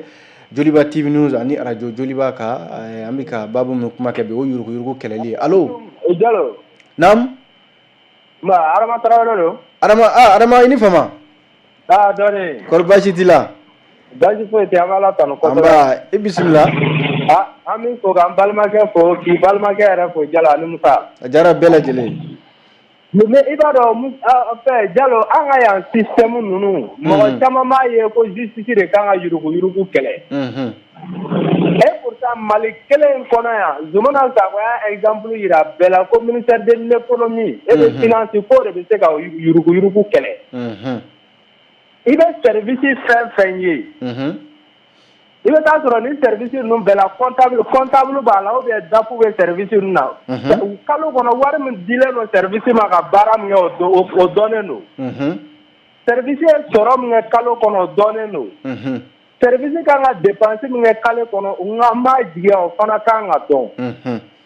bon Mali fana ye jamana ye facture ko bɛ sen na yalima ka ninnu bɛɛ to sen na mɔgɔ kelen bɛ se ka t'i sago kɛ wari dɔ la cogo di k'o comptable n'o DAF to service la k'olu tɛ wari ninnu tagayɔrɔ dɔn mais n'i y'an selen justice ma o b'a jira tiɲɛni kɛra ka ban de an bɛ niveau min na an kan ka sariya de kɛ sariya minnu yɛrɛ bɛ yen k'u labaara ka ɲɛ min b'a to nafolow kana tiɲɛ kɔfɛ an k'a fɔ k'an bɛ boli ka taa réparer justice ye réparation de ye sinon yuruguyurugu yɛrɛ kan ka ban sanni a bɛ se justice la parce que a sira bɛɛ dɔnnen don Clément ninnu bɔra ka kuma camanw fɔ sisan yuruguyurugu ko kan nka service ka kɛ ko ɲɛmɔgɔ dɔ an ka ɲɛmɔgɔ fɛn fɛn bɛ yen président jamanadenw b'u ka danaya de da président kan o kɔfɛ tɔ ninnu ministre ale b'i ka danaya da o kan ministre fana service ninnu kɔnɔ ministre ka bɛ nomination kan ou bien ale ka mɔgɔ nomelen de bɛ se ka mɔgɔ dɔw nommer walima o ka don fonction publique sira fɛ o fonction publique mɔgɔ min fana tar'o fɛ o ɲangi cogo fana fɔlen don an ka sariya kɔnɔ en cas de faute diɲɛ sariya bɛɛ y'a kɛ zone mɔgɔ min minɛna suyɛnni na ça c'est une faute grave o b'a jira service bɛ se ka ko k'a la a yɛrɛ tɛ se k'i piripiri ko minnu bolo an b'o sariyaw bɛɛ to yen ka tila ka taa an balan fɛn na cogo di fɛn minnu tɛ se ka kɛlɛ kɛ ka sɔrɔ a kɛlɛkɛminɛnw bɛ an yɛrɛ bolo kɔnɔ a t'an senkɔrɔ dɛ f'a b'an bolo kɔnɔ de o b'a jira an ka jamana kɔnɔ manque de vision politique de bɛ k'a to yuruku bɛ ka se ka sen tɛ sinon hali b'a ye an bɛ taa maakɔrɔbaw foli min kɛ ci dɔ sababu la ko worotɔngɔ ɲɔgɔn yuruku fila tɛ yen min fɔ komi wagati koronnen don an bolo. D'accord a diyara n ye an b'i fɔ Adama i Tarawele ni y'an kanuba belebele de Adama Tarawele an b'a fɔ ka waleɲuman dɔn Joliba TV News ani radio Joliba ale kanubaga don minnu bɛ k'an filɛ nin waati in na a bɛ ka jama ko de layɛ allo allo Ansu an balimakɛ i bɛ bɔ télé de kɛrɛfɛ salamaleykum. walekum salam i tɔgɔ ni jamu i b'an wele ka bɔ min. Tile Timɛ Danbele. Tile Timɛ Danbele. Danbele i b'an wele ka bɔ min. K'a bɛ Kucala mais ne bɛ Bangada. Bisimila i ka ɲininkali ye jumɛn ye. Ne bɛ Tilema fo fɔlɔ. Ka Sirifukɛ fo. Ka ɲɛmɔgɔw fo. Ka aw yɛrɛw fo. A diyara n ye. N ma se ka fɛn dɔ faamuya. Mun de y'a to Maliyɛn kunkolo gɛlɛyala tiɲɛni na tan. U tɛ ka sira sariya ɲɛ quoi. N'u yɔrɔ ɲini k'u dɔn. U bɛ faamuya. Transition mɔgɔw fana. Parce que ne yɛrɛ fɛ u tɛ ka ko dafa quoi. U bɛ mɔgɔ minɛ. An bɛ bɔ o kalama. Mais fiɲɛ tɛ bɔ a la. U b'a tɔ de juguya quoi. Maliyɛn kunkolo gɛlɛyala tiɲɛni nɔfɛ kojugu. U sera ka kɛ cogo di? Ɲangini tɛ ka kɛ. Tila. N bɛna fɛn dɔ fɔ fɔlɔ. Tilema. A kana sigi o kɔ dɛ. Dɛmɛbagaw b'a la. A bɛ ka mɔgɔw furakɛ. N'i ye Tilema lamɛn dɔrɔn i bɛ kɛnɛya quoi. Mais o ka jija. U ka kuma lase transition mɔgɔw ma. Ni mɔgɔ minɛna. Mais mɔgɔ bɛ bɔ o kalama. Mais fɛn tɛ bɔ a la bilen. U bɛ dɔw fara tiɲɛni de kan o. Ayiwa. Est-ce que a tulo b'a la. A tulo b'a la. Danbele i bɛ ɲininkali kɛ ni ɲininkali t'i bolo an ka kuma di maa wɛrɛ ma. Ala ka jamana bɔ. Amina. Sirifukɛ dɛmɛ. Awɔ an b'i fo. Ala ka maɲuman bɛ bɔ. Transition mɔgɔ la k'u dɛmɛ. Mais n'u siranna. A tɔ bɛɛ bɛ kɛ u bolo. U kana siran dɛ. Ayiwa u y'a mɛn. Donc ni tiɲɛni ka baara b'i dɛmɛ quoi. Ni Ala ye bolo fila minɛ. Cɛkɔrɔba cɛ ti ben. Tilema Ala ka na sɔn si diya la. Ko dɛmɛ mɔgɔw b'a la. Ni Ala ni kira sɔrɔ ma. A bɛ ɲɛnabɔ. Ayiwa an b'i fo. Transition mɔgɔ kana siran dɛ. D'accord an b'i fo. An b'i fo i Danbele Musa an bɛ maa kelen ta ka sɔrɔ ka kuma di an ka maa welelenw ma u ka kuma kuncɛ kumaw fɔ 65 65 50 50 a bɛ ka Joliba TV News de lajɛ jama ko di a b'o jamukan kɛnɛ kan allo ayiwa u taara 65 65 50 50 65 65 50 a tulo bɛ radio Joliba ani télévision Joliba TV News de la allo walekum salam allo o fana taara 65 65 50 50 65 50 allo Ansu Amansu allo Ansu Amansu an tulo b'i la somɔgɔw bɛ tɔɔrɔ se i tɔgɔ ni jamu i b'an wele ka bɔ min Umar Sila ka bɔ min ne b'a fɛ ka ɲininkali kɛ Tilema Danbele la ayiwa kibaruya min bɛ dɔgɔtɔrɔso kɔnɔ n t'a dɔn n'a b'a kalama allo awɔ an tulo b'i la ɲininkali kɛ voilà Gabriel Ture bilama kɔnɔ n'i donna yen nɔ i mago dɔgɔtɔrɔw de bɛ papier d'i ma k'i ka taa jelita kɛ kiliniki wɛrɛ la ka dɔgɔtɔrɔso yɛrɛ to yen nɔ n tɛ ka se k'o yɔrɔ de faamu quoi ayiwa i y'a faamu wa n y'a faamu awɔ voilà u k'a ka ɲɛ an ma a k'an bɔ fili la o yɔrɔ la ayiwa a bɛ n'i jaabi n'a bɛ min kalama a b'o f'i ye papier de bɛ d'i ma ka tila ka kiliniki wɛrɛ f'i ye k'i ka taa yen or que a kɛyɔrɔ bɛ dɔgɔtɔrɔso kɔnɔ u yɛrɛ bɛ tila k'a f'i ye ko karisa ko n'i y'a kɛ a k'a tɛ ɲɛ ne t'a dɔn ko a fɔra ne ɲɛna dɛ a kɛra ne yɛrɛ la hali ni n wulila bi n bɛ se ka taa n bolo jan dɔgɔtɔrɔw la Gabriel Ture kɔnɔ ayiwa donc n b'o ɲininkali k'a la a bɛ n'i jaabi an b'i fo i si la Musa an b'a nɛgɛjuru sira jɔn yan an sera ka an gɛrɛjɛgɛ donna maa minnu na an b'a lajɛ ka kuma di an ka maa welelenw ma n'o ye Samiru Jalo jɛkulu min bɛ yen ni an k'a ma communauté de pratique en matière de lutte contre la corruption n'o ye ka jɛkulu fara ɲɔgɔn kan walasa ka se ka yuruguyurugu kɛlɛ ale b'an bolo kɔrɔ Clément Danbele plateforme PCC n'o ye plateforme ye min ɲɛsinnen bɛ yuruguyurugu ani ayiwa baarantanya kɛlɛli ma an ka jamana kɔnɔ Samiru ayiwa maa minnu ye weleli kɛ i y'u lamɛn awa dɔw ye ɲininkali kɛ dɔw fana ye farangaw kɛ awa i ye mun tɔmɔ a caman ka weleliw la. Ok an bɛ welelikɛla bɛɛ lajɛlen fo ka a f'u ye ko vraiment an ka hakilinaw bɛ ɲɔgɔn sɔrɔ surtout min ye question posée sisan question laban c'est vrai question adressée don Clément na mais n bɛ se ka élément de réponse dɔ di a la parce que ne yɛrɛ bɛ se k'a fɔ ne yɛrɛ kɛra victime ye o situation in na dɔgɔtɔrɔsow la i b'a ye médecins bɛ yen nɔ u bɛ baara kɛ clinique de la.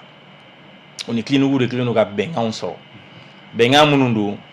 n'i ye mɔgɔ bila ka na nin papier in fɛn masina kɛ an ka yan nɔ musaka dɔ de bɛ d'u ma o la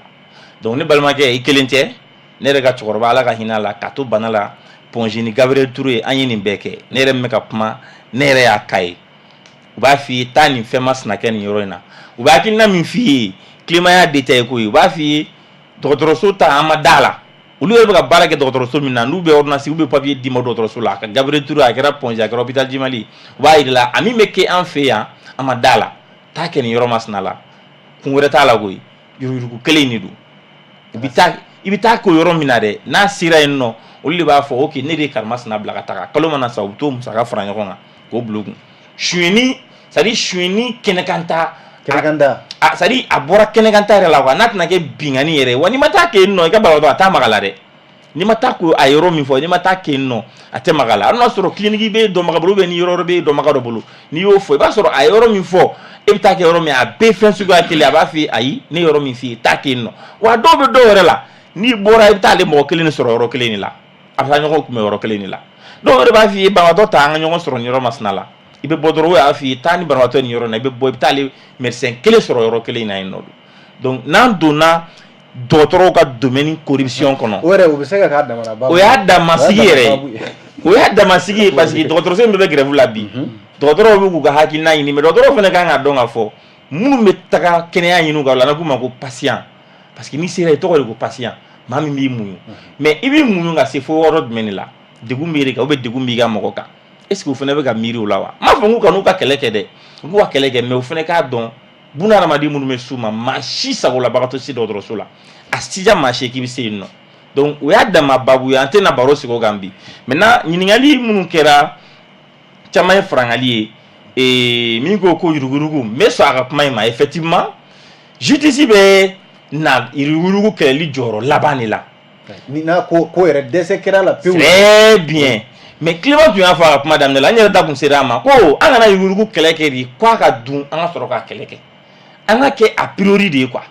c'est à dire ni ne wulila yuruguyurugu kuma man ka fɔ de ko an ka to a ka yuruguyurugu waleya kɛ n ka sɔrɔ k'a minɛ quoi donc n'o taara o sira kan n y'a fɔ n ka kuma daminɛ la Asimi maa kelen de ye o président fɛn bɛ na a bɛɛ maa kelen de ye i bɛ ka walahi Mali kanu tun b'a la walahi Mali kanu tun b'a la mun ye baara in gɛlɛya bolo a jɛɲɔgɔnw de don a yɛrɛ y'o fɔ a tɛ Mali kanu tun b'a la mun ye baara gɛlɛya bolo mun tun b'a kɔrɔ a ma fɔ de ala ma maa si dan diɲɛ kɔnɔ k'a fɔ de Jalo k'e bɛ kɛ maalankolon ye kuma na fɔ cogo don a ma maa si dan k'a fɔ k'e bɛ kɛ nson ye i taabolo i ni dungɔ fɛn min se t'i ye k'i yɛrɛ bila o sira kan ou bien i ye fɛn dɔ ye karimasina bolo a se t'i ye e man ka ye nin fɛn in na e yɛrɛ don la o de b'an bɔ an taabolo kan ɲɛnamaya ye fɛn fila de koyi Jalo ne ye e taabolo ka ɲi bɛɛ ko k'i ye maa ɲɛnama ye mais ni munna ne tɛ bɔ e bɔ sira fɛ de ne nin ye nson ye bɛɛ ko ko nson n'o maa ɲɛnama tɛ n'i ye ne bɔ o sira fɛ c'est que ne n'o de maa suguya kelen ye mun na bɛ fɔ quartier kɔnɔ ko ni denmisɛnnin nana quartier kɔnɔ a kana teri d'a ma tile fila d'a ma n'a tugura min kan n'o de ye mɔgɔ suguya kelen bon cakɛda fana bɛ ten tɔ de n'i taara cakɛdaw kɔnɔ maa kura mana na a kana fɔ karimasina ye nin n'i y'a ni min ye ka doroge ɲɔgɔn na tile fila tile saba n'o ye nson ye wa a ka ɲɛmɔgɔ fana ye nson ye dɛ a da sera minnu ma dafu ni comptable mais sonyani tigɛ baarakɛyɔrɔ la ka waribontigiw to yen nɔ o tɛ se ka kɛ o mais o diyagoya de ye o ne ye fɛn combattu Maliko in na ne y'a ye ministère de l'économie et des finances de bɛ dafu bɛɛ di ne ko mais an bɛ taa min ne ko ngo bon kuma an ma sharia kalan ka taa yɔrɔ jan na u y'a fɔ n'u ka hakilinaw ye bube bɔra a ye commentaire ni fɛnw fɔ mais an ko ngo est ce que an bɛ fɛ ka yurugu kɛlɛ réellement yɛrɛ o ye ka monopole di mɔgɔ kelen de ma o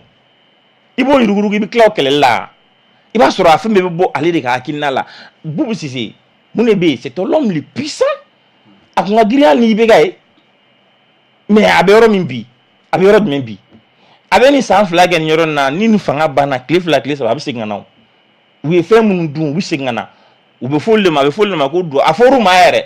an kɛra dangaden ye fɔra ko le ye duwawuden ye u baw tan na u faw tan na u ka du kɔnɔ u ye nin kɛ an t'a contre la mais an b'a dɔn maa o maa bɛ yen k'i ye jamana baara kɛ IBK tile la ni wuli bilar'i ma na i ka n'i jɔ i jɔyɔrɔ la i k'i yɛrɛ jɛya ni nɔ tɛ ko la alhamdulilayi nɔ tɛ ko la sinon an b'a dɔn ko caman kɛra dɛ donc ka bɔ kuma la ne yɛrɛ balimakɛ Sumayila Kulubali n ka foli b'a ye kosɛbɛ minnu ye hakilinaw di Sanogo Yirimajɔ an ka foli b'u bɛɛ effectivement Zumana Sakɔ ye misaliya ɲumanba de ye ka yurugu kɛlɛli kuma fɔ an ka jamana in kɔnɔ parce que ale y'a yira an na k'a fɔ l'impossible n'existe pas k'a fɔ de ko maa de bɛ yen ko yurugu tɛ se ka kɛlɛ i fɛ ou bien ko ni i bɛ jɔyɔrɔ dɔ la k'i tɛ se ka nin kɛ o ma sina kɛ non a ka wagati a ma wagati caman kɛ mais a ye tile 2 min kɛ hali sini histoire b'a fɔ donc o ye exemple ɲumanba de ye an ka baaraw la donc an kana yurugu kɛlɛli ne b'o fɔ n ka kuma kɔnɔ n ko kiiribon tigilamɔgɔw dɔrɔn tɛ se k'a kɛ wa an yɛrɛ kana baara d'olu dɔrɔn yɛrɛ ma yɛrɛ parce que n'i y'a d'olu dɔrɔn ma i tɛ se k'i sigi ko kiiribon dɔrɔn mɔgɔ joli bɛ magistrat la Mali kɔnɔ bi Mali magistrat bɛɛ lajɛlen mɔgɔ joli u bɛ ka maliyɛn maa joli u kan ka maliyɛn maa joli sɛgɛsɛgɛ mais o mɔgɔninfinw de fɛnɛ don adamadenw de fɛnɛ don mais i bɛ se ka ko bɛɛ di olu kelen ma cogo di donc o tun ye hakilina de k'a fɔ yurugu kɛlɛ maa kelen ko tɛ c'est à dire bɛɛ de kan k'i sen don a la mun ye weleli kɛ a y'o de fɔ Samiru ko jamukan bɛ ka s'an baarayɔrɔ la e bɛ ka kuma laban tugu o la joona d'accord n ka sɔrɔ ka kuma laban di professeur merci ka aw yɛrɛ bɛɛ lajɛlen fo ka Joliba TV mɔgɔw k'aw fo communauté de pratique en matière de lutte contre la corruption o ye CPLC de ye société civile de don anw ka hakilina de ka se ka maaw la kibaruya ka maaw la kunnafoni mais bɔ kuma la yɔrɔ min na walasa an ka se ka kɛlɛ a tɛ bɔ kunnafoni kɔnɔ a ka waleya dɔw bila sen oui an bɛ waleyaw kɛ parce que san o san an bɛ semaine nationale lutte contre la corruption organisée an bɛ taa mɔgɔw sigiyɔrɔw la parce que jamana fɛnɛ cakɛda minnu créé Clément sera ma ne fɛnɛ y'a fɔ n ka kuma kɔnɔ cakɛda ninnu dɔɔnin tɛ u dɔɔnin tɛ n'a ye cakɛdaw créé million de bɛ don o la san o san u bɛ baara min yɛrɛ kɛ an tɛ bɔ a kalama an ko f'a ka ɲɛfɔ wa an fɛnɛ b'a ɲɛfɔ mɔgɔw ye mɔgɔw ka wuli k'a dɔn papier min bɛ ta yɔrɔ min na i k'a dɔn pour que ne de misaliya ɲuman di ne ka formation kɔnɔ n b'o de fɔ mɔgɔw ɲɛna n ko maa min bɛ yen n'a b'a dɔn 200 kan ka nin fɛn masina sɔrɔ n'a ye 400 di ne t'o tigi ka kɛlɛ kɛ parce que o ye ɲiniɲɛna de ye quoi ka kuma sɔrɔ k'a fɔ polisi ye quartier 200 de sariya de y'a fɔ ne ka papier dafalen don o ye courage de ye quoi yurugu kɛlɛ bɛ daminɛ o de fɛnɛ la quoi mais e ka wuli ka taga e b'a dɔn quartier tɛ min ye ka tɔgɔ wari sara parce que e fɛ mɔgɔw ka ɲɛnabɔ joona an t'olu mɔgɔw sugu ka kɛlɛ kɛ donc ne bɛ foli di aw ma vraiment aw ni cɛwele la ala ka sigiyɔrɔ jira an na amina an b'i fo Samiru Jalo professeur Clément Danbele awa ɲininkali minnu kɛra ni faranga dɔw kɛra a ye tata taw la wa n b'a kuma bɛɛ fara ɲɔgɔn kan ka kɛ kuma damadɔni dɔrɔn ye parce que Jalo an sera yɔrɔ dɔ la bi jamana in kɔnɔ yan n'an ma wuli an bɛɛ bɛ to a la an bɛɛ bɛ to a la zone ta min faamu Mali kɔnɔ yan faama zone ou bien fantan min yɛrɛ bɛ taa ka taa dɔɔnin di walasa a ye n den na passer concours la ou bien a ye n den ka wolosɛbɛn kɛ joona ou bien a ye n ka nin sɛbɛn in bɔ ka di yan joona min bɛ ne yɛrɛ dabali ban n'i bɛ concours la sa fɔ de ko ni ko ayi a to i t'a sɔrɔ ni wari t'i kun i t'a sɔrɔ mais professeur o kuma in bɛ ne dabali ban dɛ voilà ko ni wari t'i kun concours i kana kɛ i t'a sɔrɔ Jalo ne ma faama si Mali kɔnɔ yan caman bɛ papier ɲini mais a bɛ wari fana ɲini caman yɛrɛ bɛ yen nɔ ne sigiɲɔgɔn dɔ bɛ yen ko ne ma ko olu fa sara ne kun b'u fa dɔn u taara ka du kelen pe min n'a sara k'o to yen u taara o de feere don o ko 3 ko dɔ ko u bɛ se k'u la passer k'u bɛna taa wari di u taara fɔ ne n'o ka na wari di o 3 ta ka taa jago kɛ n'o ye concours in to yen parce que n'a ye concours kɛ dɔrɔn n'a kɛra polisi ye a b'a si kɛ fili fiyɛri la ka 200 minɛ k'a bila kun parce que f'a ka taa fa ka du ɲɔgɔnna san a ye wari min bɔ f'a k'o ɲini o bɔ a la donc a kɛra jagokun ye a tɛ hɛrɛya ɲɛ na wa a salen k'a denw bɛɛ bɛ kɛ gulɔmina ni malangolo y'a kɔ yan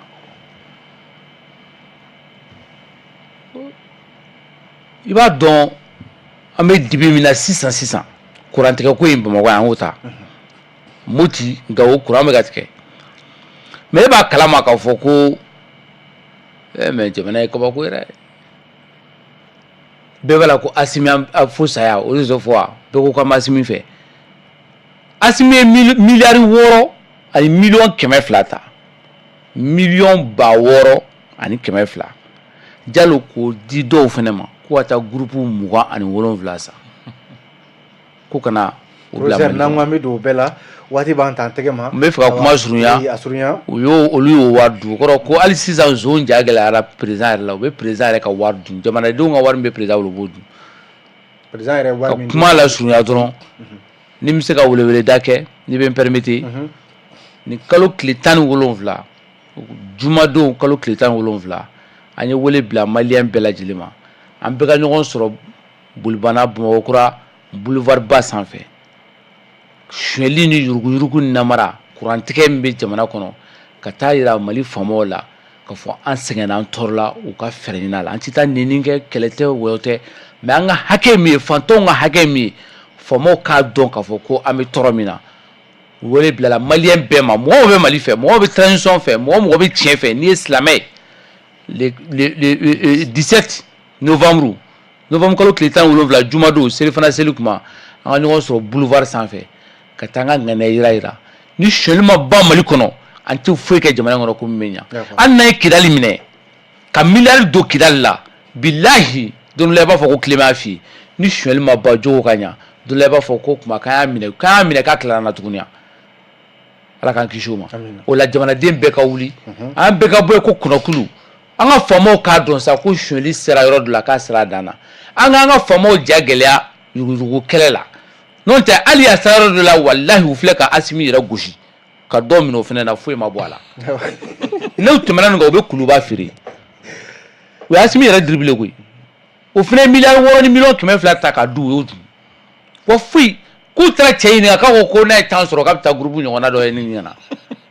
mɔgɔ min ja gɛlɛyara o la ni jamanadenw ma bɔ walahi don dɔ la a b'a fɔ ko ne y'a fɔ a ye Asimi b'i sigi ka Mali fila se ka foyi fɔ ala se ka kuma u bɛ kuluba feere u b'a bɛɛ feere k'a ban an bɛ to kuma dɔrɔn de la ko n'Ala sɔnna ma k'a bɛ ɲɛnabɔ Ala ko n'i ye sira min ta n b'i dɛmɛ o kan